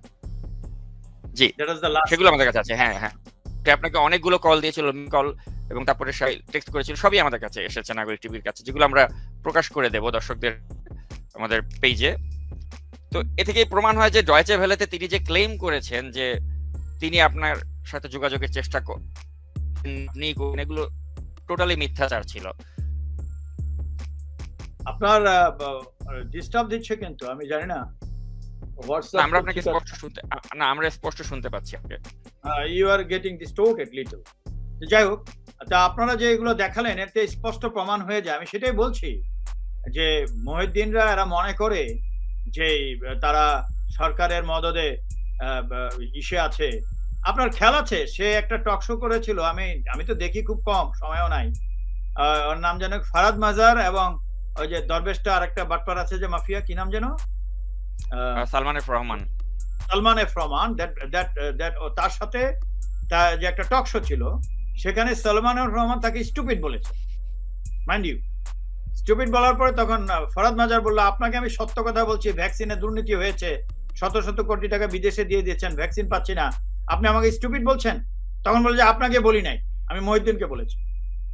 তখন মহিউদ্দিন জিজ্ঞেস করলো, আপনি আমাকে বলেছেন? হ্যাঁ। মহিউদ্দিন, আমাকে যদি কেউ সামনাসামনি বলতো এটা, যদি সে অনলাইনে দূরেও থাকতো, আমি চর মেরে বলতাম get out of this my site. Mohiuddin সেটা অ্যাকসেপ্ট করে নিয়েছে যে স্টুপিড বলেছে, ঠিক আছে ভালোই, একটা তার কাছ থেকে তো রসগোল্লা খেয়েছি না একটা, তো অতএব আন্তর্জাতিকভাবেই তাকে স্টুপিড সে অ্যাকসেপ্ট করে নিয়েছে। তবে লাস্টের দিকে বলেছে, আপনি যে আমাকে স্টুপিড বলেছেন, লাস্টে মানে কি ওই টক শোর লাস্টের দিকে, অনেকে ওইটা দেখেইনি, আপনি যে আমাকে স্টুপিড বলেছেন এটাতে আমি পছন্দ করিনি। এটা তো পছন্দের ব্যাপার, তাকে বলবে you draw this or get out of this place. এখানে পছন্দ অপছন্দের কি আছে? তার মানে he has recognised himself to be a stupid. সে এটা করার আগে সে আমার সাথে কথা বলেছে, এগুলো শুনেছে, এগুলো তো আগে পাবলিশ করা হয়েছে, ফাঁস হয়েছিল, ওর নাম কি, আমেরিকা থেকে। তো এগুলো না জেনে সে ওকে অ্যালাউ করলো। এটা তো অ্যাকচুয়ালি টক শো ছিল না, তাকে আনা হয়েছিল আপনার সাফাই টু গ্লোরিফাই আজিজ থিফ, এই চোরটাকে গ্লোরিফাই করতে সে সুযোগ দিয়েছে এই Mohiuddin. So do not think you people are with the media very smart. 18 crore আমরা লোক ডয়চে জেগে ভেলের ওই বসে। প্রসঙ্গে আমরা বিস্তারিত আলোচনা করব ডয়চে ভেলের সেই বিষয়টা নিয়ে। তবে এই পর্যায়ে আমি একটু হোয়াটসঅ্যাপ টেক্সটে যে মেজর অতি বলে একটা ক্যারেক্টার আমরা দেখতে পেলাম, তো এই মেজর অতি তার সাথে আপনার একটা মানে কথোপকথন ছিল যে নাগরিক টিভির হাতে এসেছে, এবং আপনি হয়তো জানেন যে এই মেজর মতিও কিন্তু বর্তমান সরকারেরই একজন বেনিফিশিয়ারি। তো তার সাথে আপনার কথোপকথনটি চলুন একটু আমরা এই পর্যায়ে একটু শুনে নেই। Definitely, who does not want peace? K piece চায় না পৃথিবীতে? একটা পাগলা কুত্তাও পিস চায়, বাট পিসটা যদি আরো ডেডলি হয়ে যায় আমার জন্য, পিস করতে যায় যদি আরো ডেডলি হয়, তাহলে তো you understand. So how they are, if they really want peace, আমি তোর টেক্সট মেসেজটা পাঠাই। তুই একটু কথাই ওরে বলে দে না। না ও আমি ফোন করবো, তোকে আমি বলেছি, ও বললো তো কালকে যে আমি কি ফোন করলে তুই কি আমার মোবাইলে তারা বলবি? হ্যাঁ অসুবিধা নেই, আমি তোকে আগেও বলেছি। হ্যাঁ I told you, আমার মোবাইলে তুই ওকে বলবি, তাই তো? অসুবিধা কোথায়? I told you. আচ্ছা ঠিক আছে, ওকে ঠিক আছে। But he should make out his mind what he will talk, মানে কি, how he will ভেরি এটা যদি একটু একটা এক্সেলেন্ট জিনিস পেয়েছেন, এটা আবার কনক সরের সাথে ছিল না। তো দেখেন আর কি, এটা মহিউদ্দিনকে পাঠান, মহিউদ্দিনের এগেইনস্টে কেস করা উচিত। তো আমি ভাবছি আমি I will file a case in London. বদমাইশ গ্রামের সব বদমাইশরা আসছে ইউরোপিয়ান কান্ট্রিতে সব বদমাইশি করতে। এটা দেখে এটা শুনলি তো হয়। মেজর মতি আমাকে যখন আমি ওই যে টেক্সট মেসেজ দেওয়া শুরু করলাম আজিজের বিরুদ্ধে, যখন আজিজ একদম নরবরে হয়ে গেছে আর্মি কমান্ড করার ক্ষেত্রে, সব সৈনিকরা এখন আমার কথাই শুনে, অফিসাররা সবাই, তখন সে আমাকে কি করে আমার সাথে যোগাযোগ করে যায়, আগে মতিকে লাগিয়েছে। মতি মানে আমার কোর্সমেট, যে কিনা আজিজের চুরি বাটপাড়ির যত টাকা আছে সেগুলো সেও মানে ব্যবসা ট্যাবসা সে চালায় তার সাথে। সে আরেকটা মানে পাতি চোর হলেও অনেক টাকার মালিক। মাঝে মধ্যে গল্ফ গ্রাউন্ডে তার ওয়াইফকে দিয়ে একটা পজিশন দিয়েছে। গল্ফ গ্রাউন্ডে আমাকে বলতো অফিসাররা, জেনারেলরা ফোন করতো যে মতি গল্ফ গ্রাউন্ডে এমন ভাবে চলাফেরা, একটু ল্যাংড়া টাইপ ব্যাপার, বাট চলাফেরা এমন ভাবে করতো মনে হয় কি যে ওই জেনারেল আজিজ চিফ, তার ওয়াইফ হলো জেনারেল চিফের বউ। যাই হোক, it is a very funny part. তবু বললাম এই হলো চরিত্র আমাদের। সে আমাকে অনেক ফোন করেছে, অনেকবার টেক্সট করছে, দোস্ত প্লিজ ওর সাথে কথা বল, this that. I know I can't talk to anybody. আমি তো ওর সাথে কথা ছেড়ে দিয়েছি 2.5 বছর আগে। না, he wants to talk to you. তাহলে ঠিক আছে, হি ক্যান কল মি। শান্তি আমিও চাই, বলেছি না, পিস আমিও চাই। পিস কে না চায়? আমি এটাও বলেছি একটা পাগলা কুত্তাও পিস চায়। তা পিস মানে এই নয় যে অন্যায় যে করেছে, হত্যা করেছে, সেটার কি হবে। তারপরে বলছে যে আমি যদি ফোন করি আমার ফোনে, তুই কি কথা বলবি? মানে হ্যাঁ ঠিক আছে। তারপর তো ফোন করলো, তারপর তো দেখলে। তো মহিউদ্দিনকে পাঠান এগুলো, he should see this things. সাংবাদিকতা করে অলরেডি কি বলে, সরি ফর দিস ওয়ার্ড, এগুলো sometimes I cannot control myself. এগুলো কি হচ্ছে দেশে? হ্যাঁ, এগুলো যোগ্যতা নাই। মাঝে মধ্যে আবার বলে কি ম্যাজিস্ট্রেট ছিল না কি ছিল, এই জন্য ওসব ছেড়ে দিয়ে দেশের স্বার্থে আসছে। এটা কি দেশের স্বার্থে সাংবাদিকতা? আমি মনে করি ব্যক্তিগত যে অবশ্যই এই সাক্ষাৎ নেওয়ার আগে আপনার সাথে তার যোগাযোগ করার প্রয়োজন ছিল, এবং আপনার কাছ থেকে আরো ভেরিফাই করে নেওয়া উচিত ছিল, তাহলে আরো সমৃদ্ধ হতো সাক্ষাৎটি, বা দুজনকে একসাথে বসাতে বেশি বেটার। এটা আমার ব্যক্তিগত মানে মত।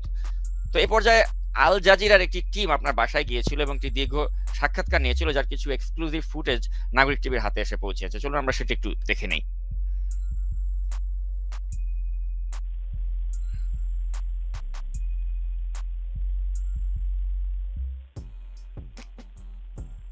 Today, for the transcription, Right.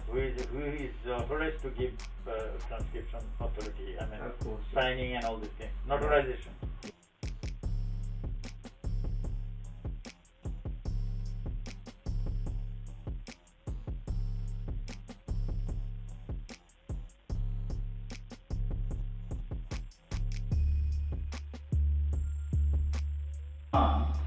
PhD, UK. Okay.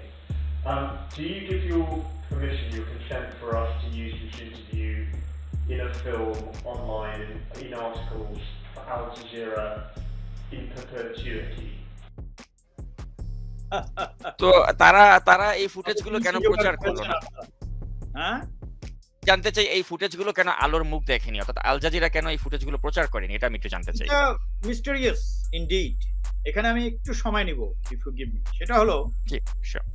যখন আমি প্রথম আমার বাসা লুট হলো, আমি একটা ভিডিও দিয়েছিলাম জাস্ট কিসে যেন ওটাকে বলে, ইউটিউবে। আমার ইউটিউব ছিল না, অন্যের ইউটিউবে চ্যানেলে দিয়েছি, আর হোয়াটসঅ্যাপে দিয়েছি। ওইটা দেখে যে ওর নাম জানি কি, ওই যে ডক্টর কামালের যে জামাইটা, ডেভিড বার্গম্যান, আমার সাথে যোগাযোগ করলো, এন্ড আই টোল্ড হিম, হি কেম। এই শুরু হলো আর কি ইন্টারন্যাশনাল ইন্টেলিজেন্স।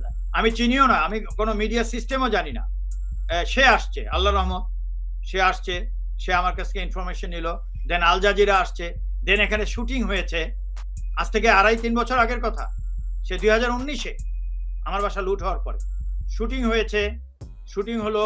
এবং যারা এফেক্টেড, অর্থাৎ যাদেরকে আবার ধরে নিয়ে গেছে সেকেন্ড টাইম, আমার লোকদেরকে, তাদের ফ্যামিলির সাথে কথা হয়েছে, মেয়ের সাথে, ওয়াইফের সাথে, মার সাথে, সন্তানদের সাথে কথা হয়েছে, এবং এগুলো টেপ করা হয়েছে। তারা একদম ক্যামেরা দিয়ে আমার কথা তারা টেপ করে নিয়ে গেছে, এবং তারা একটা ফিল্ম বের করবে বললো।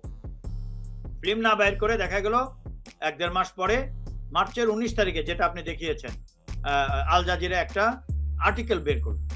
সেই আর্টিকেলটা completely with Tareq Siddique and হাসিনার, মানে শেখ হাসিনা, প্রাইম মিনিস্টার শেখ হাসিনার কি বলে উপদেষ্টা, তাকে একটা কিলার হিসাবে, একটা এটাকে কি বলে, গুম করেছে এবং অ্যাবডাক্টর হিসাবে দেখিয়েছে তাকে। That was very good. Al Jazeera has done a excellent job with that article. তখন আমি বললাম যে why article, where is the film, you have done, you have carried out the shootings. No, that will come. পরবর্তীতে এখানে আরেকটা দুঃখের কথা বলি, মেবি কনক সারওয়ার আজকে তার বোনকে ধরে নিয়ে গেছে, সেই ভয়ে হি ইজ লিটল রিজার্ভড। কিন্তু এখানে কথা হচ্ছে, এই আল জাজিরার কাছেও এই টেলিফোন কথোপকথনটা পৌঁছে গিয়েছিল। আপনারা দেখেছেন, এই সিনেমায় 2-3টা দেখিয়েছে, যে সিনেমাটা আল জাজিরা বের করেছে, 2-3টা কথোপকথন দেখিয়েছে। সেখানে আমার নাম উচ্চারণ করেনি, বলে তার কলিগ, ফ্রেন্ড। মানে আল জাজিরা আমার উপর এত খেপেছে। কেন খেপেছে? যে আমি কনক সারোয়ারের কাছে কেন রাজি হলাম এটা প্রকাশ করতে। তখন বারে বারে ফোন করছিল, আমি কনক সারোয়ারকে শুনিয়েছি স্পিকারের মাধ্যমে, যে আল জাজিরা বারে বারে ফোন করছে মিস্টার থর্ন, যে এটা যেন আপনার সাথে প্রকাশ না করি। আমি বলেছি আমি রেকর্ড করে ফেলেছি এটা, বিকজ তোমরা আমার এখানে শুটিং করেছো 2 বছর হয়ে গেছে, এখনো সে ফিল্ম বের করো নাই, একটা আর্টিকেল শুধু লিখেছো।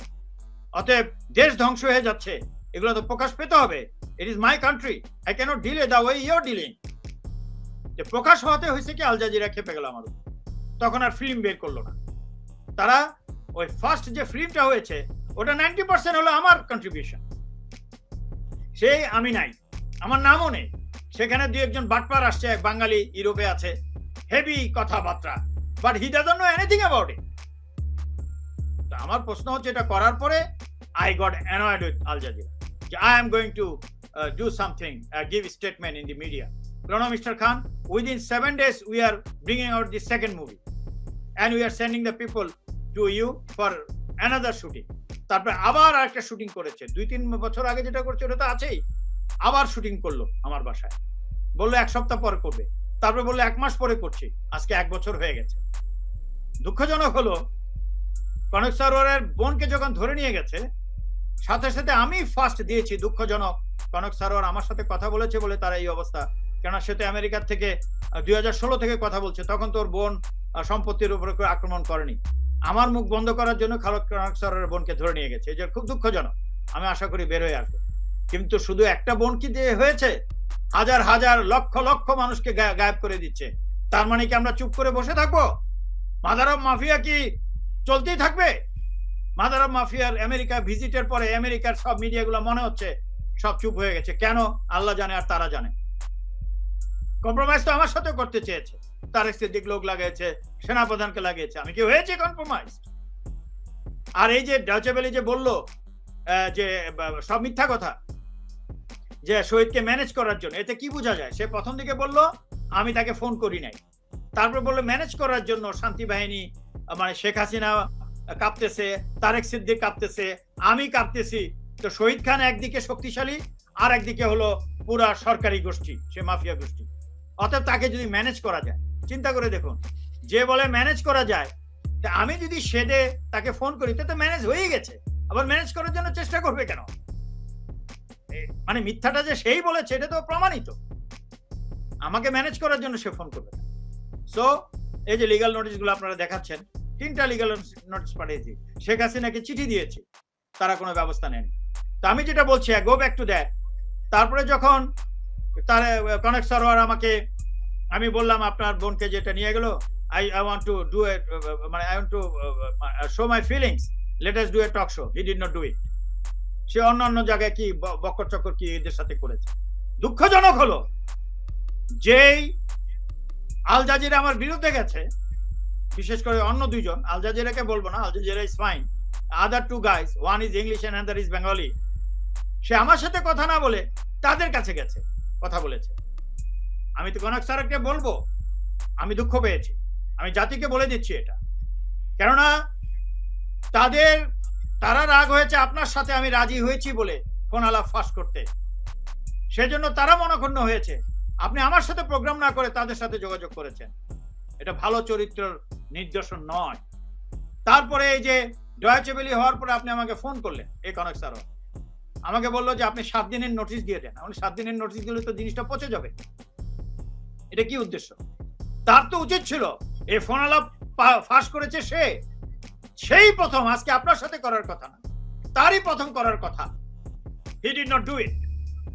তারপর আমি আপনার সাথে রাজি হয়েছি। দেন কথা ছিল আগামীকাল আমি আর তাজ হাসমি করব, সে কালকে আমাকে ফোন করে বলছে করবে না। What is this? এর কি অর্থ বোঝায়? সো সবকিছুই বেরোয় আসবে। আমার সাথে কোনো চ্যানেল কথা না বললে I don't care, I don't go to anybody. আমি একা কথা বললেই লক্ষ লক্ষ মানুষ দেখে, লক্ষ লক্ষ মানুষ সাপোর্ট করে। I am very straight forward in this cases. আপনি যে প্রমাণগুলো দেখিয়েছেন ধন্যবাদ।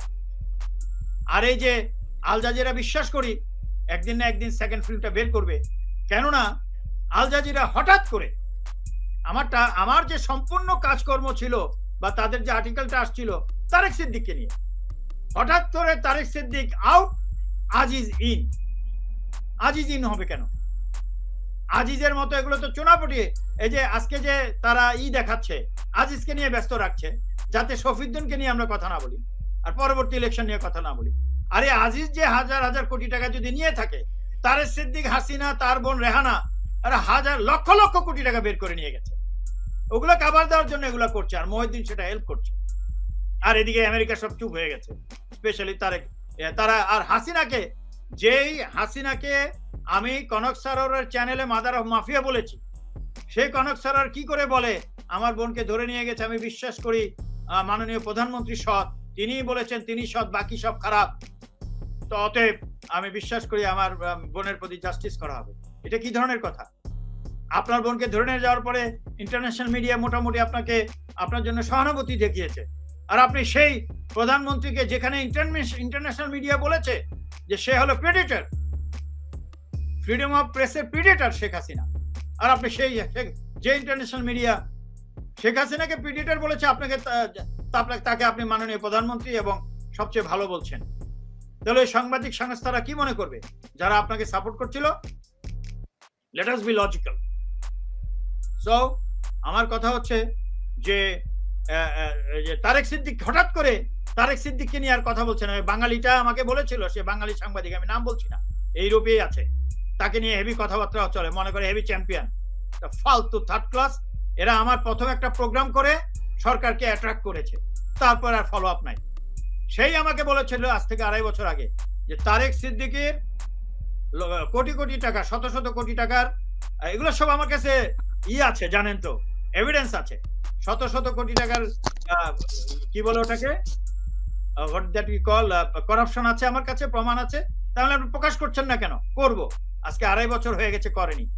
আর সেই বলেছিল ওই ইংলিশ যে সাংবাদিকটা, আমি নাম বলছি না, যে সে তো চোর, আপনি বেশি পাত্তা দিয়েন না তাকে। পরে দেখা গেল তার সাথে সে একসাথে মিলে একটা পত্রিকা বের করেছে। এই হলো আমাদের চরিত্র। এই চরিত্রের মধ্যে শেখ হাসিনা আসবে না, তাহলে কি সঠিক গণতন্ত্রের লোক আসবে? এই যদি হয় সাংবাদিকদের চরিত্র। আমি তো এগুলো বলতে চাইনি, কারণ আমার মেইন টার্গেট হচ্ছে শেখ হাসিনা। এখন তো তারেক সিদ্দিককে নিয়ে আমি তত কিছু বলি না। মাদার অফ মাফিয়াকে, সেই সবকিছুর গোড়া, সেই সবকিছুর মূল তারেক সিদ্দিক, শেখ হাসিনা, শেখ রেহানা। এদের বিরুদ্ধে যদি গণঅভ্যুত্থান না হয় তাহলে এই দেশ ধ্বংস হয়ে যাবে, আর বেশি দেরি নাই। আর দেখতে পাচ্ছেন তো সাংবাদিকরা কি চালাকি, তারেক সিদ্দিক সিনেই নাই, অর্থাৎ he is the number 1 mafia don and Sheikh Hasina together, he is not in the scene. এই যে এই একটা আর্টিকেল বের করার পরে আর নাই, শুটিং হলো, আমার কত বক্তব্য দিয়েছি সেটা এখনো বের হয়নি। It's mysterious. আমাকে কিন্তু I have been called by other after this shooting. It was not, when it was not published by Al Jazeera, the other media had called me. Mr. Khan, can you please come to our media?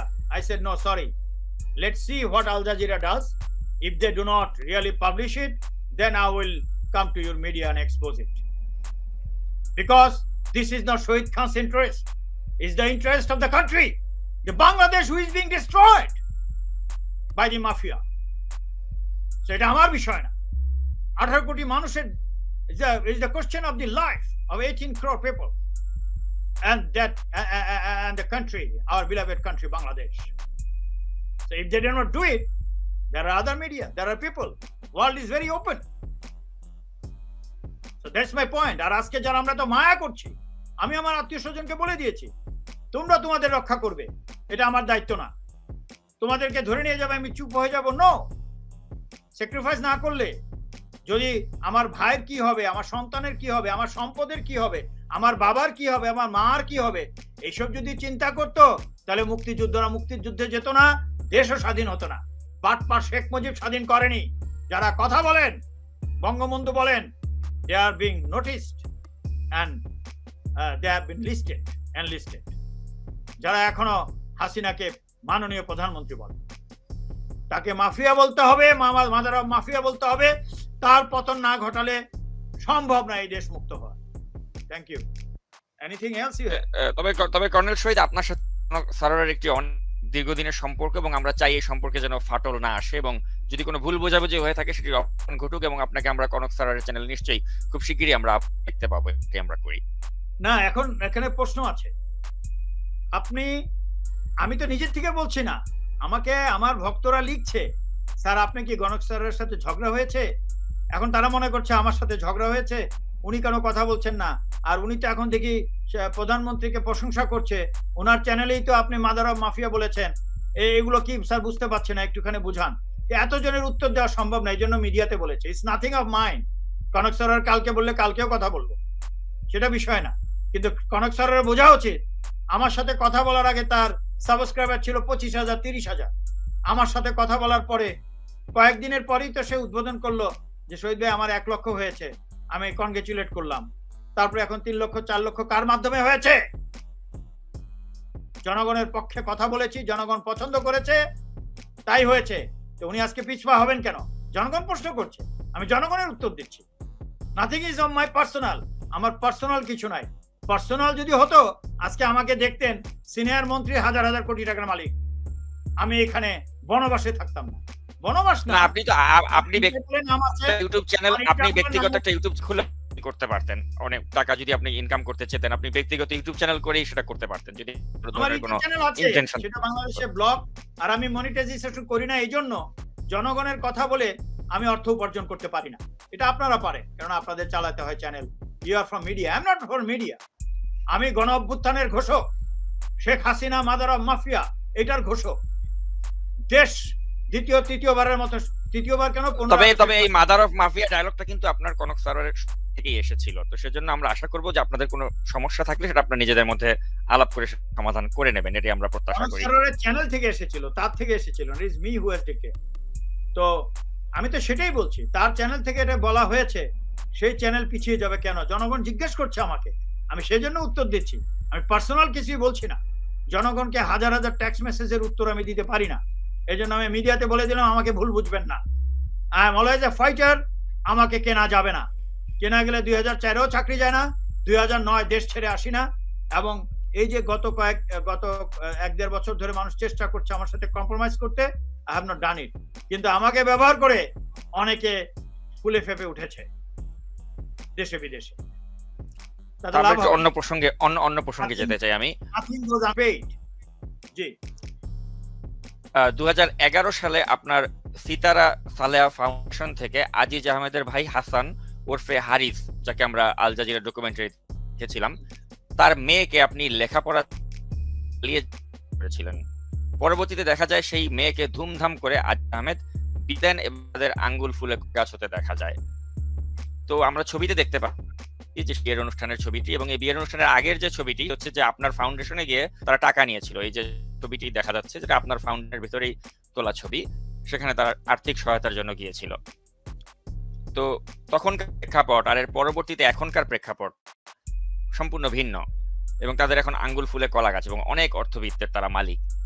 তো এই ঘটনাটা যদি আমাদের দর্শকদেরকে একটু ব্যাখ্যা করেন। তো আপনারা কি আমার সিতারা সালেহা ফাউন্ডেশনে ঢুকতে পেরেছেন? গুড, ওটা তো তেমন অ্যাক্টিভ না এখন। যে আপনার এটার নাম- ফাউন্ডেশন থেকে আমরা এই ছবিগুলো কালেক্ট করেছি।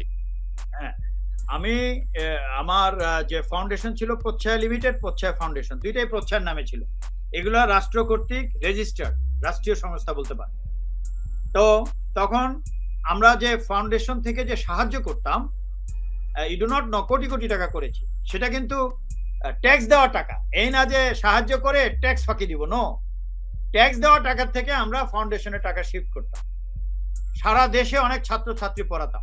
এখন তো সব বন্ধ হয়ে গেছে, আমার ব্যাংক ট্যাঙ্ক সব ব্লক করেছে, বাট টাকা খেতে পারবে না, ওগুলো সব হোয়াইট মানি। তখন আজিজ আমার কাছে, তখন তো আজিজ বলতে গেলে একটা beggar, looking like a beggar. সে লেফটেন্যান্ট কর্নেল পিএন পেনশনে চাকরি করতো। পিএন পেনশনে যাদের পোস্টিং হয় তাদের ক্যারিয়ার প্রোফাইল থাকে, আই এম সরি যারা আছে, নেভার মাইন্ড ফর দিস, খুব একটা ভালো না। That's not a good posting for a good officer. সে বলেছে না আমি ফার্স্ট হয়েছি, 8 হয়েছি, he is a below, a little better than a below average officer, or you can say না এভারেজ অফিসার। তার কোনো কোর্সে প্লাস নাই, আর্টিলারির কোর্সে প্লাস আছে। সে বলেছে সেটা হলো আর্টিলারির কোর্সে 10 জন কোর্স করে 10 জনই প্লাস পায়। আমারও, আমার বড় ভাই ছেলে ছিল, ওই যে মুক্তিযোদ্ধা ভাই, মেয়ে ছিল, সেও আর্টিলারিতে আলফা পেয়েছে, এখন বিয়ে হয়ে গেছে, চাকরি ছেড়ে দিয়েছে।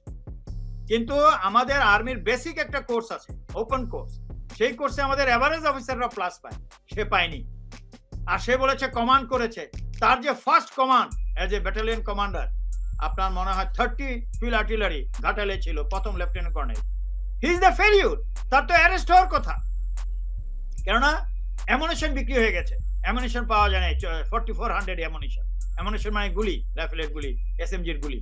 এবং তখন বাংলাদেশের পত্রিকা ছেয়ে গিয়েছিল যে এগুলো সে বিক্রি করেছে তার ভাইয়ের কাছে, এবং তার ভাই এগুলা বিক্রি করবে, যে ভাইগুলা সন্ত্রাসী। তখন তো ভাইগুলা পলাতক ছিল। দুঃখজনক কি জানেন, এই ঘটনা ঘটেছে তার জাস্ট লেফটেন্যান্ট কর্নেল হওয়ার পরে বিএনপির আমলে। সে বিএনপির সময় পার পেয়ে গেছে। তা আপনি কি বলবেন যে এটা খালেদা জিয়া পার করেছে? ওই গুন্ডাগুলা, যে গুন্ডা এখন হাসিনার সাথে আছে। এই যে দেখতে পাচ্ছেন এই মেয়েটা, দেখেন কত শুকনা না খেয়ে, এটা হলো হারিসের ওয়াইফ। কিন্তু জানেন এগুলো কিভাবে দিতাম আমরা? এগুলো হলো, আমি তো লন্ডনে থাকি সব সময়, ওখানে আমি বছরে একবার যেতাম শুধু। কিন্তু সাহায্যটা কি হতো, আমরা টিভিতে দেখতাম ভালো ছাত্রী বা পত্রিকা দেখতাম, আমি এখান থেকে ফোনে বলে দিতাম ওই মেয়ে বা ছেলেকে বের করো, কোথায় আছে, বা মুক্তিযোদ্ধা কষ্টে আছে। অনেক মুক্তিযোদ্ধা আমার মাধ্যমে লক্ষ লক্ষ টাকা পেয়েছে। এগুলো আমি বলিনি কেন, সাহায্য করে গোপনে করতে হয়, আল্লাহর কাছে যেন জানে। আমি এগুলো মানুষকে জানাইও নি, আর তেমন একটা প্রকাশও করতাম, ছবিও তুলতে দিতাম না। বাট আমি বলতাম যে এদেরকে অফিসে আসতে হবে, অফিসে ছবি তুলতে হবে, অফিসে রেজিস্টারে সাইন করতে হবে, অ্যাকাউন্ট খুলতে হবে ব্র্যাক ব্যাংকে, কেননা ব্র্যাক ব্যাংকের মাধ্যমে আমরা দিতাম, চেকের মাধ্যমে, নো ক্যাশ। আর প্রথম দিন দেওয়া হইতো ফ্যামিলি বুঝে, কাউকে 50,000, কাউকে 1 লক্ষ এখন দেওয়া হতো। এমন অনেক মিলিটারি অফিসার আছে, তার কাজের বুয়ার বাচ্চাকে পড়াবে, আমরা ঠিক আছে দাও, ওই বুয়ার বাচ্চাকে পড়িয়েছি, অনেকে ভালো রেজাল্ট করে সাইন করছে, ঠিক আছে। এই তখন আজিজ আমার কাছে আসছে, দোস্ত তুমি তো অনেককে সাহায্য করতেছো, তখন সে লেফটেন্যান্ট কর্নেল, হ্যাঁ তুমি তো অনেককে সাহায্য করছো, তো আমার বোনের 2টা বাচ্চা আছে, আর আরেকটা বোনের আরেকটা বাচ্চা, আর আমার কাজিন, দেখেন এখানে লেখা আছে কিন্তু মোহাম্মদ হাসান, যদি হারিস লেখা থাকতো আমরা তো অ্যালাউ করতাম না, বুঝতে পেরেছেন? জি, এটা হাসান, কারণ হারিস তো টেররিস্ট আমরা জানি, সে বলছে কাজিন। ঠিক আছে দোস্ত, আমি কিন্তু লন্ডনে, তাহলে ঠিক আছে, তুই তাদেরকে কিন্তু প্যারেন্টসকে নিয়ে আসতে হবে, সেই ছাত্রছাত্রী, তো প্যারেন্টস নিয়ে আসার কথা, কিন্তু মিস্টার হাসান আসেনি। জিজ্ঞেস করা হয়েছে, দোস্ত হাসান আসেনি কেন? বলে ও তো অসুস্থ। কারণ আসলে তো অসুস্থ না, হারিস, সে তো পলাতক। তো তার ওয়াইফকে দিয়ে পাঠিয়েছে আমার অফিসে, ছবি টবি তুলে আমরা এককালীন দিয়েছি 50,000 বা 1 লাখ করে, আমার মনে নাই, তাও চেকের মাধ্যমে। তারপরে মান্থলি, এই মেয়ে তখন পড়তো নর্থ সাউথে, আমি তাকে তখন তার স্যাংশন ছিল মাসে 9,000 টাকা, এসব দেওয়া শুরু করলাম তার অন্যান্য যে বোনের সন্তানদের। দুঃখজনক হলো এগুলো 2010-11 দিকে সে যখন ডিজিবিজিবি হলো, দেন সে আমাকে বললো দোস্ত এগুলো আর দিতে হবে। হ্যাঁ, তাহলে ঠিক আছে। লন্ডন থেকে আমি বলে দিলাম, ওই যে লন্ডন থেকে যে ছেলেটাকে একজনকে মেরে ফেলেছে আমার জহুরকে, ক্যাপ্টেন জহুরকে, সেই ম্যাক্সিমাম পাস করতো, আর 2 জনকে তো জেলে রেখেছে আমার কোম্পানির লোককে। চিন্তা করে দেখ, আমার বাসা লুটপাটের পিছনে শুধু তারেক সিদ্দিক না, আজিজও জড়িত। কেন জানেন? যে যত ডকুমেন্ট আছে তারা তো এখন বড়লোক হয়ে গেছে, জমিদার হয়ে গেছে। আগে যে ভিক্ষা টিকা করতে, এগুলো তো দেখা যাবে না, এগুলাকে গায়েব করতে হবে। আর তারেক সিদ্দিক বলতে চাচ্ছে যে কোম্পানি বন্ধ করো, তোমার সাথে যে ব্যবসা করেছি এগুলো যেন না জানা যায়। আরে ভাই, ওয়েবসাইট আছে, আমার কাছে সফট কপি আছে। আর এগুলো কি? তারপরে আজিজ আমাকে বললো দোস্ত আর টাকা দিতে হবে না, 2014 বা 15। তারপর আমি যখন ঢাকায় গেলাম 2015 প্রথম দিকে বা 14 শেষের দিকে, হি কেম টু মাই হাউস। গেলেই আসতো, সবাই বাসায় দেখা করতে আসতো। আমি বললাম দোস্ত ইউ আর মাই ফ্রেন্ড, তুমি চুরি বন্ধ করো। হ্যাঁ, কি বলতেছি? আমি তখন তাকে একটা ভিডিও দেখালাম, যেটা আমাকে লন্ডনে একজন দেখিয়েছে, স্যার আপনার বন্ধু ডিজিবিজিবি, সে তো সব ইলেকশনে তো কাজ করছে হাসিনার পক্ষে। আর দেখেন sir, 2.5 million view, 2.5 million view হয়েছে, তুই চুরি করতেছিস ভিডিও। তাকে বললাম পৃথিবীর কেউ যদি বিশ্বাস না করে তুই চুরি করছিস, আমি বিশ্বাস করি, বিকজ তুমি এই কিছুদিন আগে শাহিন সিদ্দিকের নামে আমাদের কোম্পানিতে যে 2টা ফ্ল্যাট মিরপুরে কিনেছো তোমার বোনের নামে। তোমার যেই বোনের সন্তানরা আমার ফাউন্ডেশনের মাধ্যমে লেখাপড়া করেছে, তারা কেউ এখন লন্ডনে পড়ছে, কেউ আমেরিকায় গেছে। আপনি যে ফ্ল্যাটের প্রসঙ্গ আনছেন, সেই আজিজ আহমেদের সেই ফ্ল্যাটের এগ্রিমেন্ট পেপারের একটি কপি এসেছে, এবং এখানে আমরা এই পেপারটিতে শাহিন সিদ্দিকীর নাম আমরা দেখতে পাচ্ছি। আপনি এই ফ্ল্যাটটি নষ্টা মহিলা, এই এগ্রিমেন্ট পেপারটি আমরা দেখতে, এটাই মনে হয় সেই এগ্রিমেন্ট পেপার। আপনি হ্যাঁ হ্যাঁ হ্যাঁ, এটাই হলো দলিল। এটাই তারেক সিদ্দিক, মানে শাহিন সিদ্দিকের নামে। কেন? সে আমাদের কোম্পানির চেয়ারম্যান ছিল, ঠিক আছে? জি। এবং এটা বিক্রি করা হয়েছে পরে আজিজ আহমেদের কাছে। শাহিন সিদ্দিকের সিগনেচারও আছে। এই মাতারি আবার বিভিন্ন জায়গায় বিভিন্ন সিগনেচার দেয়। এটা তো বদমাশের বাচ্চা সব, এদের স্ট্রিট গার্ল ছিল 100। You understand that? যাই হোক, এগুলো তো প্রমাণিত, আমি মুখের কিছু বলছি না। তো এটা কিনলো, আমি মনে হয় তুই 2টা ফ্ল্যাট কিনলি, যার ফ্যামিলির বাচ্চারাকে আমি লেখাপড়া করিয়েছি। এটা তো এই যে বিয়েটা হয়েছে, দেখেন এই মেয়ের চেহারা না খেয়ে কি অবস্থা। আর দেখেন আজিজ, এটা হয়েছে যখন সে আরডকের, তখনও চিফ হয় নাই। হারিসের সাথে যে দেখা করছে, তার মেয়ের বিয়ে দিচ্ছে, তখনও হারিস পলাতক। এই যে আপনার মহিউদ্দিনের যে টক শোতে দেখালো যে সে মালয়েশিয়াতে দেখা করছে, এবং সে জাস্টিফাই করছে যে মালয়েশিয়াতে যখন দেখা করেছে তখন আমার ভাইরা তো ক্ষমাপ্রাপ্ত হয়ে গেছে। কিন্তু মহিউদ্দিন তো পুরো সিনেমাটা দেখেনি।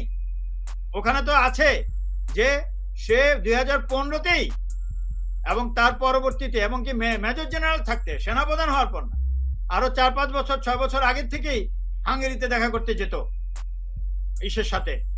তারপরে বললো না যে সাইন করেছে তারপরের দিন। আর এই সাইন তো তোমার অপেক্ষায় ছিল, অন্যান্য চিফরা সাইন করেনি। তুমি বলেছো হ্যাঁ আমি এটা অ্যালাউ করবো, তারপর ডিজিডিপি সাইন করেছে। আর্মি অ্যালাউ না করলে ডিজিডিপি তো কেনার জন্য সাইন করতে পারে না। এগুলো হলো অ্যাসেসমেন্টের বিষয়, একটু চিন্তা করে কথা বলার বিষয়।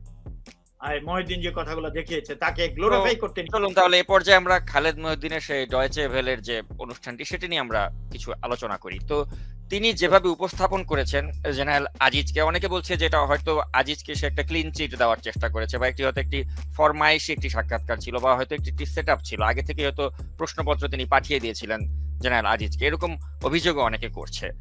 এবং সবচেয়ে দৃষ্টিকটু যেটা আমার ব্যক্তিগতভাবে লেগেছে, সেটা হচ্ছে যে জেনারেল আজিজ তিনি সেই সাক্ষাৎকারে তিনি বলেছেন যে প্রবাসে আমরা নাকি যারা আছি, আমরা অনেকেই নাকি নাম পরিবর্তন করে থাকি, এবং এটা নাকি একটি খুবই সাধারণ ব্যাপার। অর্থাৎ তার ভাইরা যে নাম পরিবর্তন করে থাকছে, সেটাকে তিনি জাস্টিফাই করার একটা চেষ্টা করেছেন, যেটি আমাদের সকল প্রবাসীদের উপরে কিন্তু তিনি একটি অ্যাকিউজেশন তিনি দিয়ে দিলেন যে আমরা এখানে নাম পরিবর্তন করে থাকি। তো এই যে তিনি একটি ডাহা মিথ্যা কথা বলে দিলেন, সমগ্র প্রবাসীদেরকে তিনি কলঙ্কিত করার চেষ্টা করলেন, সেটারও কিন্তু কোনো প্রতিবাদ খালেদ মহিউদ্দিন করেননি। এটা নিয়ে যদি কিছু আপনি বলেন। আমার কথা হচ্ছে কি, খালেদ মহিউদ্দিন যদি তার ভিতরে কালো না হয়, তাহলে যদি সাদা থাকে, ইমান থাকে, তাহলেই রিয়াক্ট করবে। ও আজিজের মতোই তার ভিতরে কালো। আজিজ মিথ্যা কথা বলছে কেন? তার জীবনটা তো মিথ্যেতে ভরা। একটা মানুষের ভিতরে যখন মিথ্যে দিয়ে গড়ে ওঠে, সে সত্য বলতে পারে না। তার কম্পোজার যেটা চেহারার মধ্যে ফুটে ওঠে। আমাদের কিছু জিজ্ঞেস করলে we can straight way talk, and that is backed by the documentary evidences. কোনো ভুয়া কথা নয়। তো মহিউদ্দিন কেন চ্যালেঞ্জ করবে? Because it was, as you said, it was a dramatize. আমি সেটাই বলছি, ঢাকাতে যারা বিরোধী দলের নাটক আপনি করছেন, যদি ইন্টারনেটে যান, ওখানে দেখবেন ভয়েস ক্লোনিং টুল আছে, ভয়েস সিনথেসাইজার আছে, যেগুলাতে এগুলা এবং আরো অনেক সফিস্টিকেটেড আছে। যে কোনো ব্যক্তির 30 মিনিটের অডিও যদি আপনি যদি না ওই একটা সফটওয়্যারে রান করেন, তারপরে যে কোনো কথা যদি আপনাকে যদি এটাকে ক্লোন করতে চান বা এটাকে এডিট করতে চান, আপনি মন গড়া করতে চান, it takes 3.7 second to change the whole sentence, আপনি যেরকম চান। তো এইখানে যে জিনিস হয়েছে, এতটুকুই বলবো, it was a cut and paste, it was temper, this that, অনেক কিছু করা হয়েছে। আমি আর এ ব্যাপারে ফার্দার বলবো না, কারণ আমি যেহেতু এটার ব্যাপারে লিগ্যাল একটা অ্যাকশনে যাওয়ার চিন্তা ভাবনা করছি, ভবিষ্যতে এটা রেফারেন্স হবে, সেজন্য আমি এই অডিওটার সম্পর্কে আর কোনো প্রশ্ন করব না। For the general's career to advance, his brother's murder convictions would need to be dealt with. এবং এই যে আপনার ভাইদের অন্যান্যদেরকে জিনিস করছে, এটা কিন্তু ওনার পরিকল্পনা অনুযায়ী এই ধরনের যে তার এটা হওয়ার আগে তাদের এগুলো সব ক্লিয়ার করতে হবে। আমাকে নিজে হলো উনি আমার সাথে আলোচনা করে গেছে। The plan includes getting Aziz's youngest brother out of jail. Joseph had already had his death sentence commuted to life in prison. For 11 years, he'd been on death row.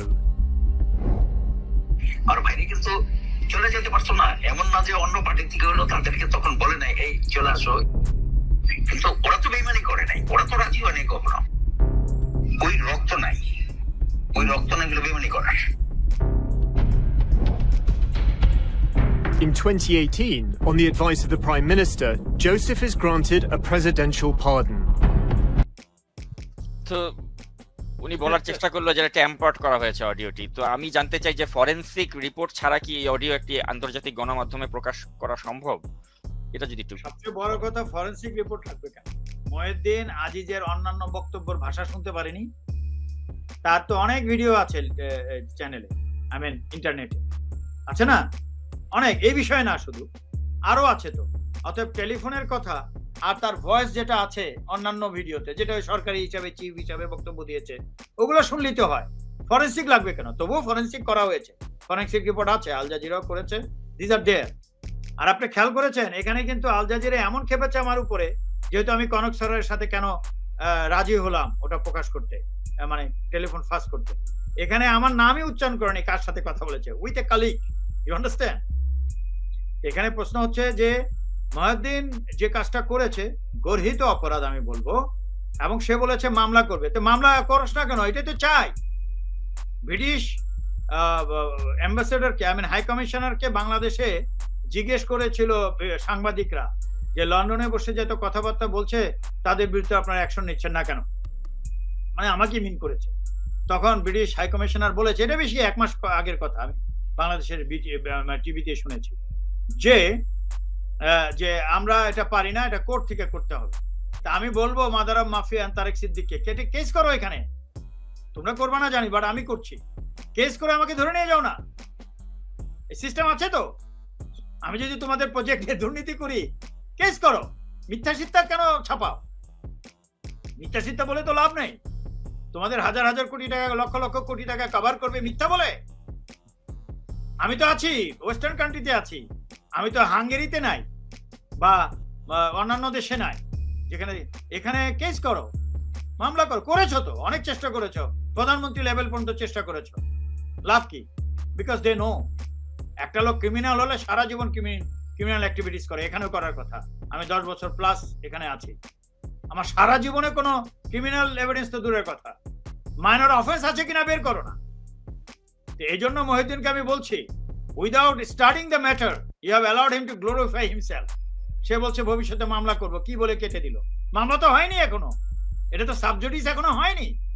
তাকে বলা উচিত, ভাই মামলা তো করেন না এখনো, বলে আপনি ঘরে পরবর্তীতে কি সমস্যা হবে?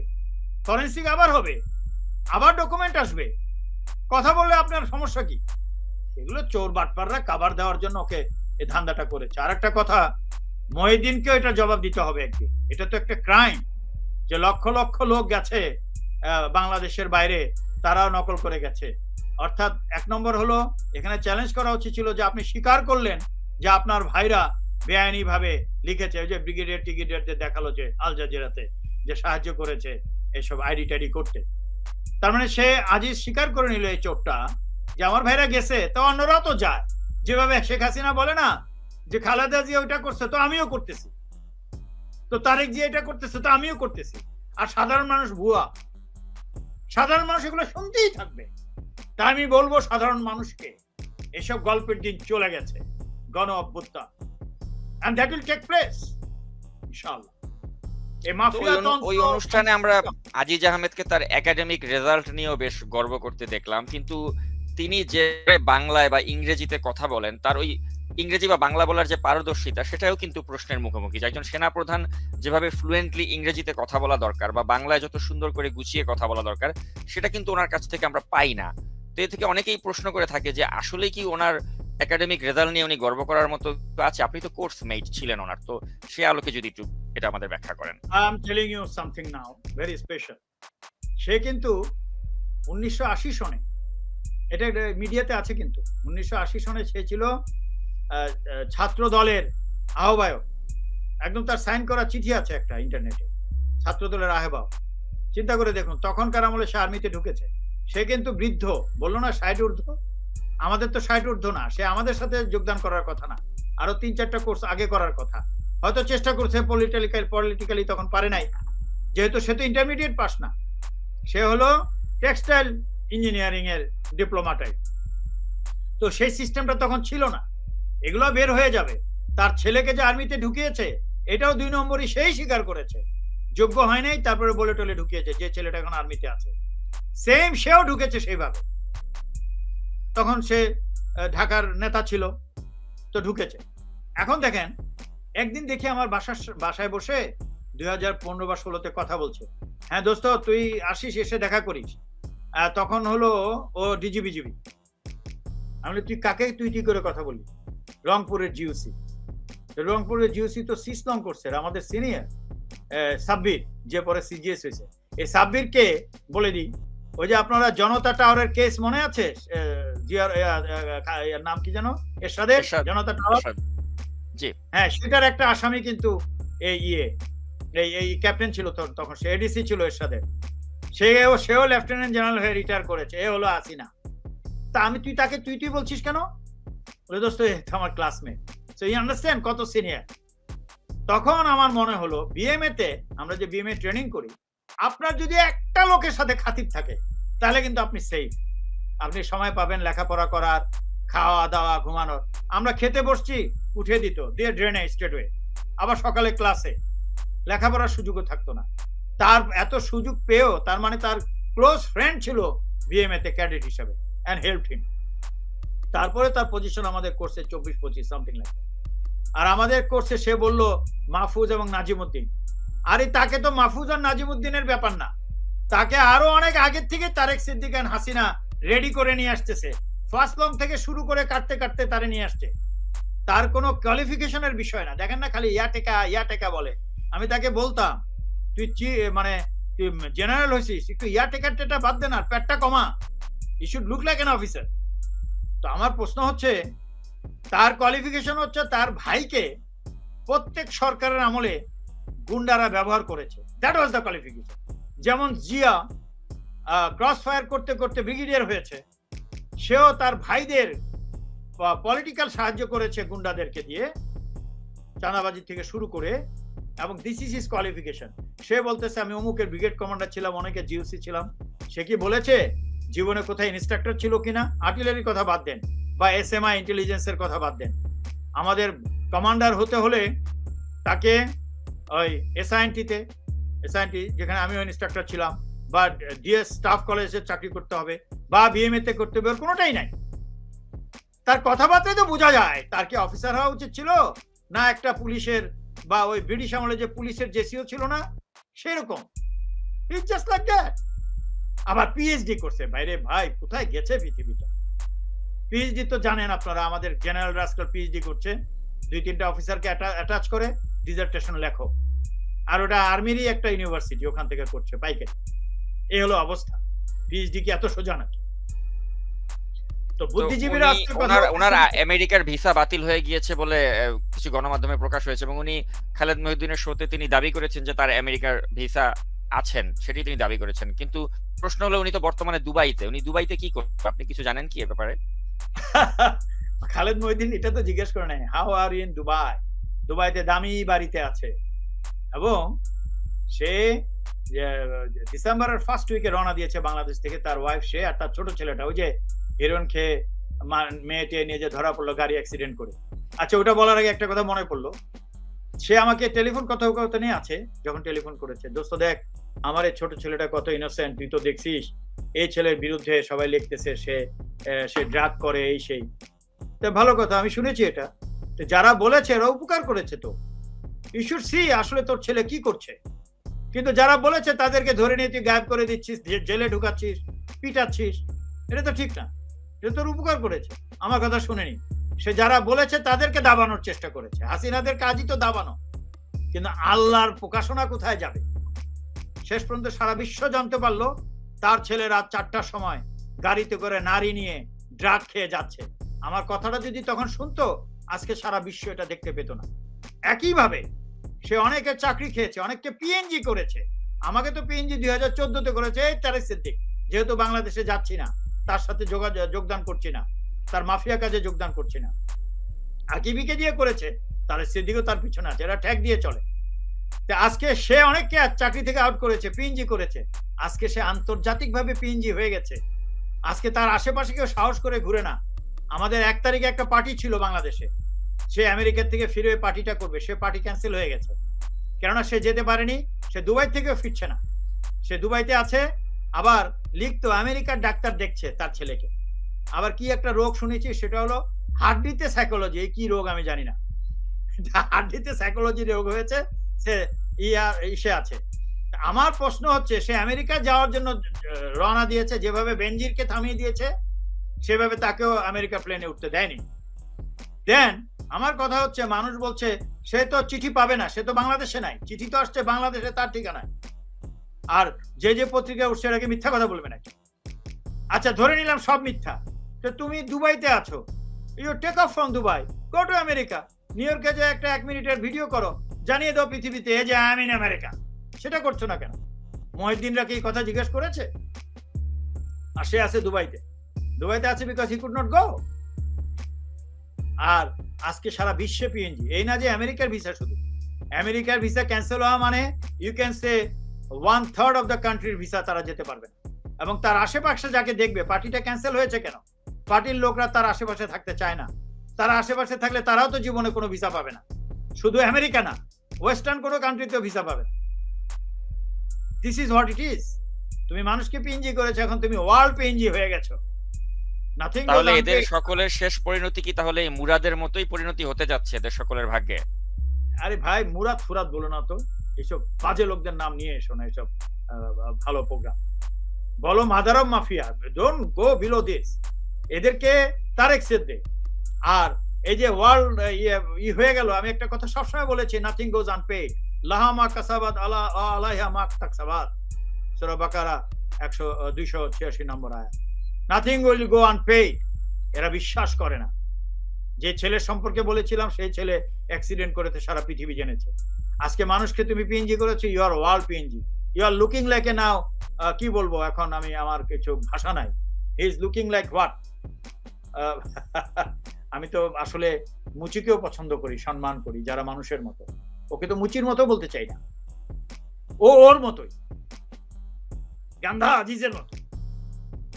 সো তারেক সিদ্দিকের আমি বলবো, শফিউদ্দিন দেখেন তা আজিজের চেয়েও খারাপ করছে। মূর্তি বানিয়ে ফেলেছে ক্যান্টনমেন্টে, তার ছবি টাঙিয়েছে প্রেসিডেন্ট প্রাইম মিনিস্টারের যেখানে থাকার কথা সেখানে 21শে নভেম্বরে।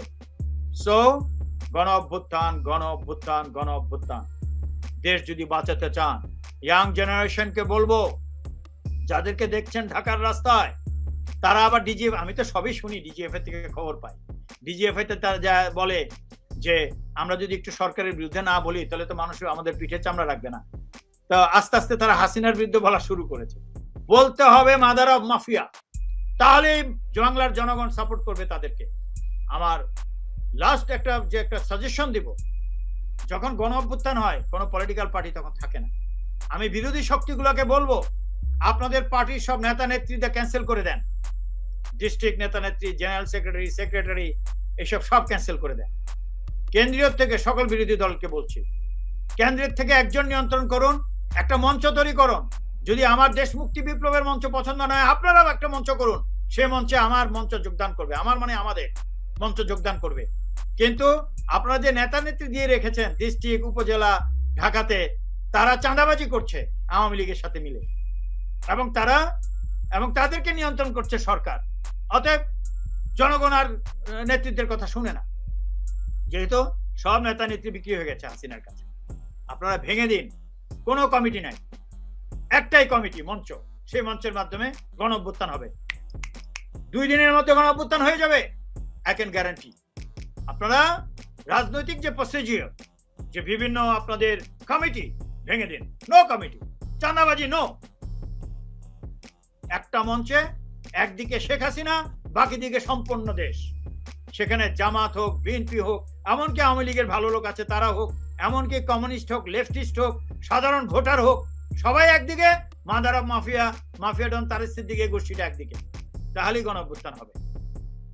বাধ্য হবে। আপনি এই যে দেশবাসীকে যে আপনি গণ অভ্যুত্থানের প্রস্তুতি নিতে বলছেন, এবং আপনি বলছেন যে কোনো মুহূর্তে গণ অভ্যুত্থানের ডাক আসতে পারে, এবং আপনি চাইছেন যে এরপর সংবিধান নতুন ভাবে প্রণয়ন করতে এবং নতুন একটি রাজনৈতিক কাঠামো দাঁড় করাতে। তো আজকে অনুষ্ঠানে আমরা শেষ প্রান্তে চলে এসেছি। তো আমি শেষ প্রশ্ন যেটা করতে চাই আপনাকে, যে এই ব্যাপারে আপনি এ যাবৎ কতটুকু সাড়া পেয়েছেন, বা সত্যিকার অর্থে একটি গণ অভ্যুত্থানের ব্যাপারে আপনি কতটুকু আশাবাদী?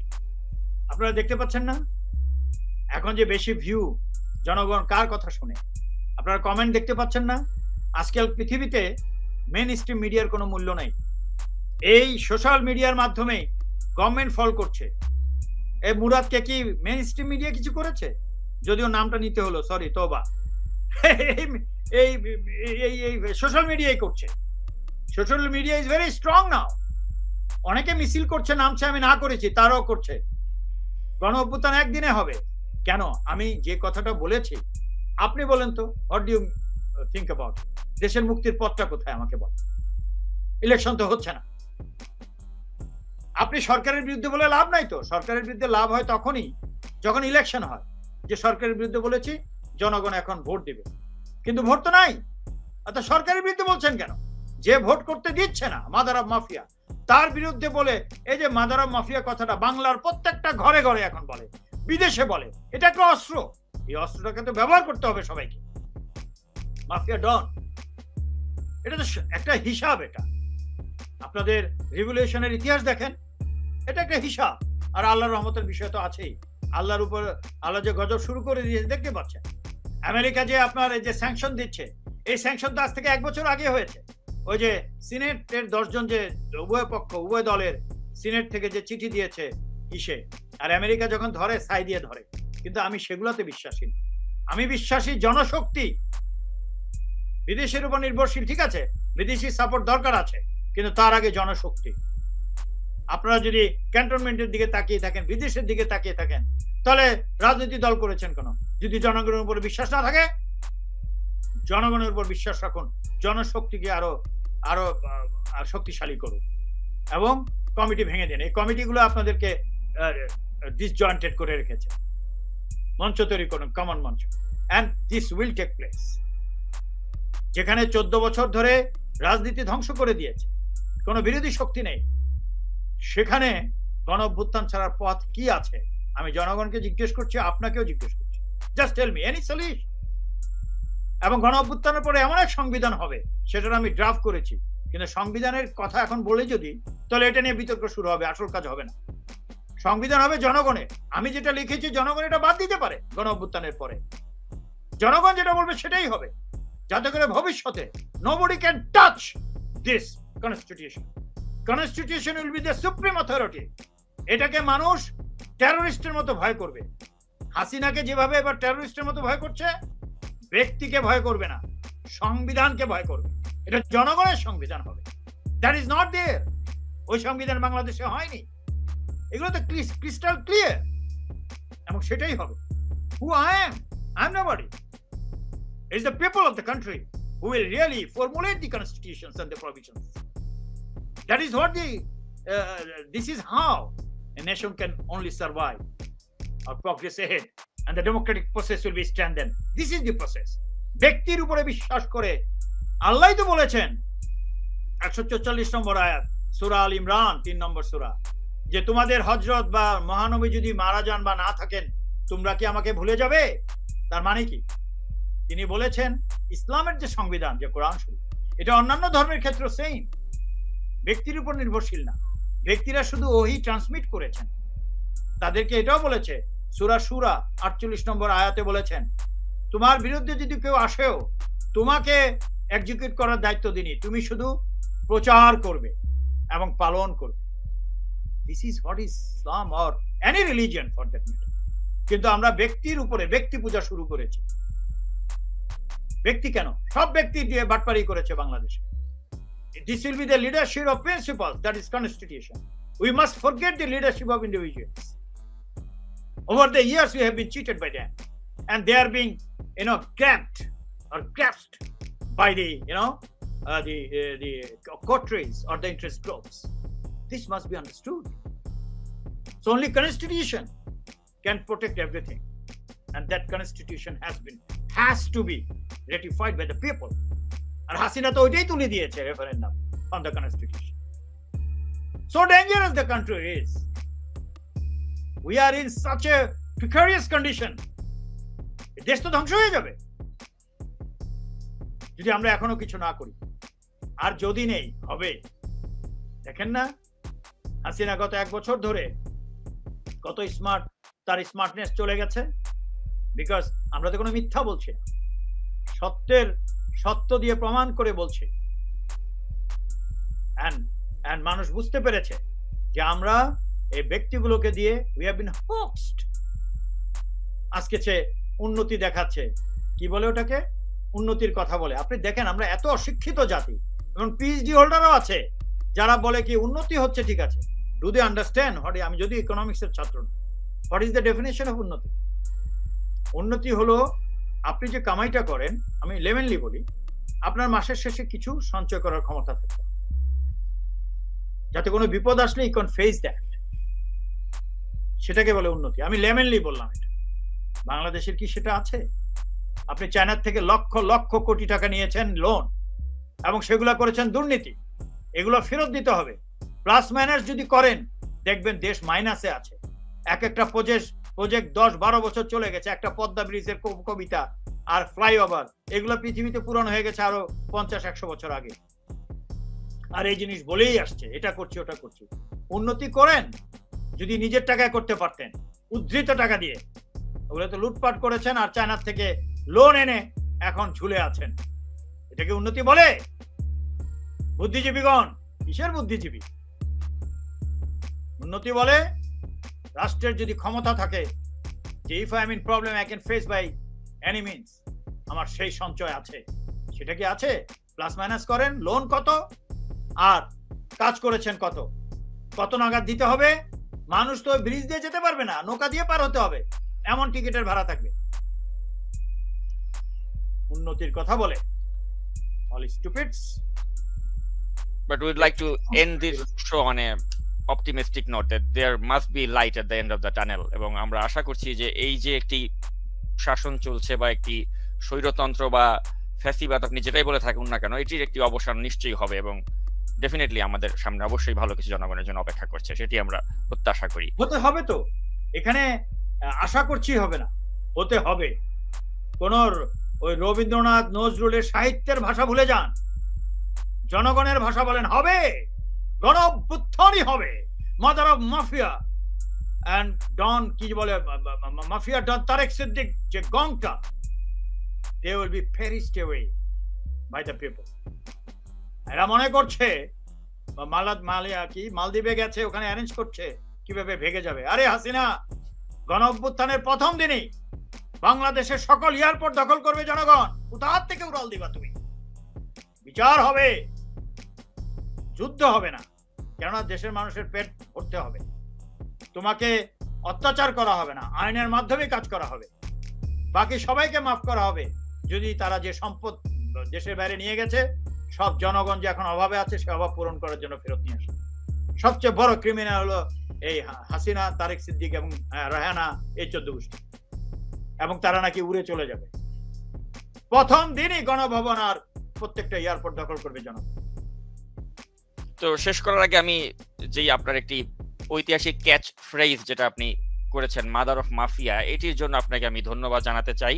কারণ এটা আমার এর আগেও অনেক টকশোতে আমি বলেছি যে দেশের বিভিন্ন ক্রান্তি লগ্নে নানা মানুষ নানা ধরনেরই ক্যাচ ফ্রেজের আবিষ্কার করেছেন, যেগুলো বিভিন্ন সময়ে সেগুলো মানুষের হৃদয়ের বা মনের কথার প্রতিধ্বনি করেছে। যেমন শিল্পী কামরুল হাসান, তিনি লিখেছিলেন দেশ আজ বিশ্ব বেহায়ার খপ্পরে, এবং পরবর্তীতে বিশ্ব বেহায়া বললেই কিন্তু একটি চেহারা আমাদের সামনে ভেসে ওঠে, সেটা হচ্ছে হুসেইন মোহাম্মদ এরশাদ। ঠিক তেমন ভাবে এখনো বর্তমান সময়ে যদি কেউ কাকের কথা বলে, কাউয়া বা কাক, আমরা ওই আওয়ামী লীগের সাধারণ সম্পাদক তার চেহারা আমাদের চোখের সামনে ভেসে ওঠে। ঠিক একইভাবে আপনি মাদার অফ মাফিয়া যখন বলে থাকেন, সেটি কার চেহারা আমাদের সামনে ভাসিয়ে তোলে এটা আমরা সকলেই জানি। তো এরকম একটি ক্যাচ ফ্রেজ। আরেকটা হলো মাফিয়া ডন তারেক সিদ্দিক। তো একটি ক্যাচ ফ্রেজ আপনি জাতিকে উপহার দিয়েছেন, যেটি আমার বিশ্বাস যে এটি বাংলাদেশের ইতিহাসের সাথে এটি যোগ হয়ে থাকবে, এবং এই ক্যাচ ফ্রেজটি সকলেই মনে রাখবে। এবং এটি মনে রাখতে গেলে কর্নেল শহীদুদ্দিন খানকে অবশ্যই আমাদের মনে রাখতে হবে এবং ধন্যবাদ দিতে হবে যে আপনি মাদার অফ মাফিয়া এই শব্দের আপনি আবিষ্কারক। তো আপনি ভালো থাকবেন, সুস্থ থাকবেন, আপনার সুস্বাস্থ্য এবং দীর্ঘায়ু কামনা করছি, এবং আমরা আশা করছি খুব শীঘ্রই নাগরিক টিভিতে আপনাকে আমরা আবার পাবো, এবং আরো অনেকগুলো বিষয় নিয়ে আপনার সাথে আমরা নিশ্চয়ই আবার আলোচনা করবো, এবং সেই অনুষ্ঠানের দিন এবং তারিখ আমরা খুব শীঘ্রই দর্শকদের জানিয়ে দেব। Thank you so much. And আমি বাংলার জনগণ কষ্ট করছেন, আর একটু কষ্ট করেন, শেষ দিনটা বেশি দূরে নয়। সো ইমান শক্ত রাখেন। পাপীরা কখনো জয়ী হলে পৃথিবী অনেক আগে কিয়ামত হয়ে যেত। হাসিনার মতো পাপীরা জয়ী হবে না। Mother of mafia Sheikh Hasina, mafia don Tarique Siddique, Aziz ফাজিজ, এগুলো ফালতু, শফিউদ্দিন, এদেরকে এরা কিক করবে, চলে যাবে। বাট তারা যদি বাধা দিতে আসে তাদেরকেও ফেস করতে হবে catastrophe. Thank you so much. আসসালামু আলাইকুম। ওয়ালাইকুম আসসালাম, আপনাকে অনেক ধন্যবাদ আজকের অনুষ্ঠানে আমাদের সাথে সংযুক্ত থাকার জন্য। তো প্রিয় দর্শক, আমাদের আজকের আয়োজন এ পর্যন্তই। আজকের এই অনুষ্ঠানটি একটি ঐতিহাসিক অনুষ্ঠান আমাদের নাগরিক টিভির ইতিহাসে, যে আমরা ইউটিউব এবং ফেসবুক মিলিয়ে প্রায় ৮,০০০-এরও বেশি দর্শক তারা আমাদের এই লাইভ স্ট্রিমটি এই মুহূর্তে দেখছেন। এবং কর্নেল শহীদ যেটি আগে বলছিলেন যে এখন মেইন স্ট্রিম মিডিয়ার চেয়ে আমাদের এই অনলাইন প্ল্যাটফর্মগুলো যে অতি মাত্রায় জনপ্রিয়, এটি হচ্ছে তার একটি প্রমাণ। তো আমাদের থাকার জন্য অসংখ্য ধন্যবাদ, এবং নিশ্চয়ই আমাদের আগামী অনুষ্ঠানে আপনাদের সাথে আবার দেখা হবে। আর অনুষ্ঠান সম্পর্কিত কোনো মতামত বা কোনো পরামর্শ থাকলে আপনারা আমাকে ইমেল করতে পারেন। আমার কাছে ইমেল করার ঠিকানা sakib@nagoriktv.com, আপনারা স্ক্রিনে দেখতে পাচ্ছেন, SAQUIB, sakib@nagoriktv.com, এই ঠিকানায় আপনারা আমাকে ইমেল করতে পারেন।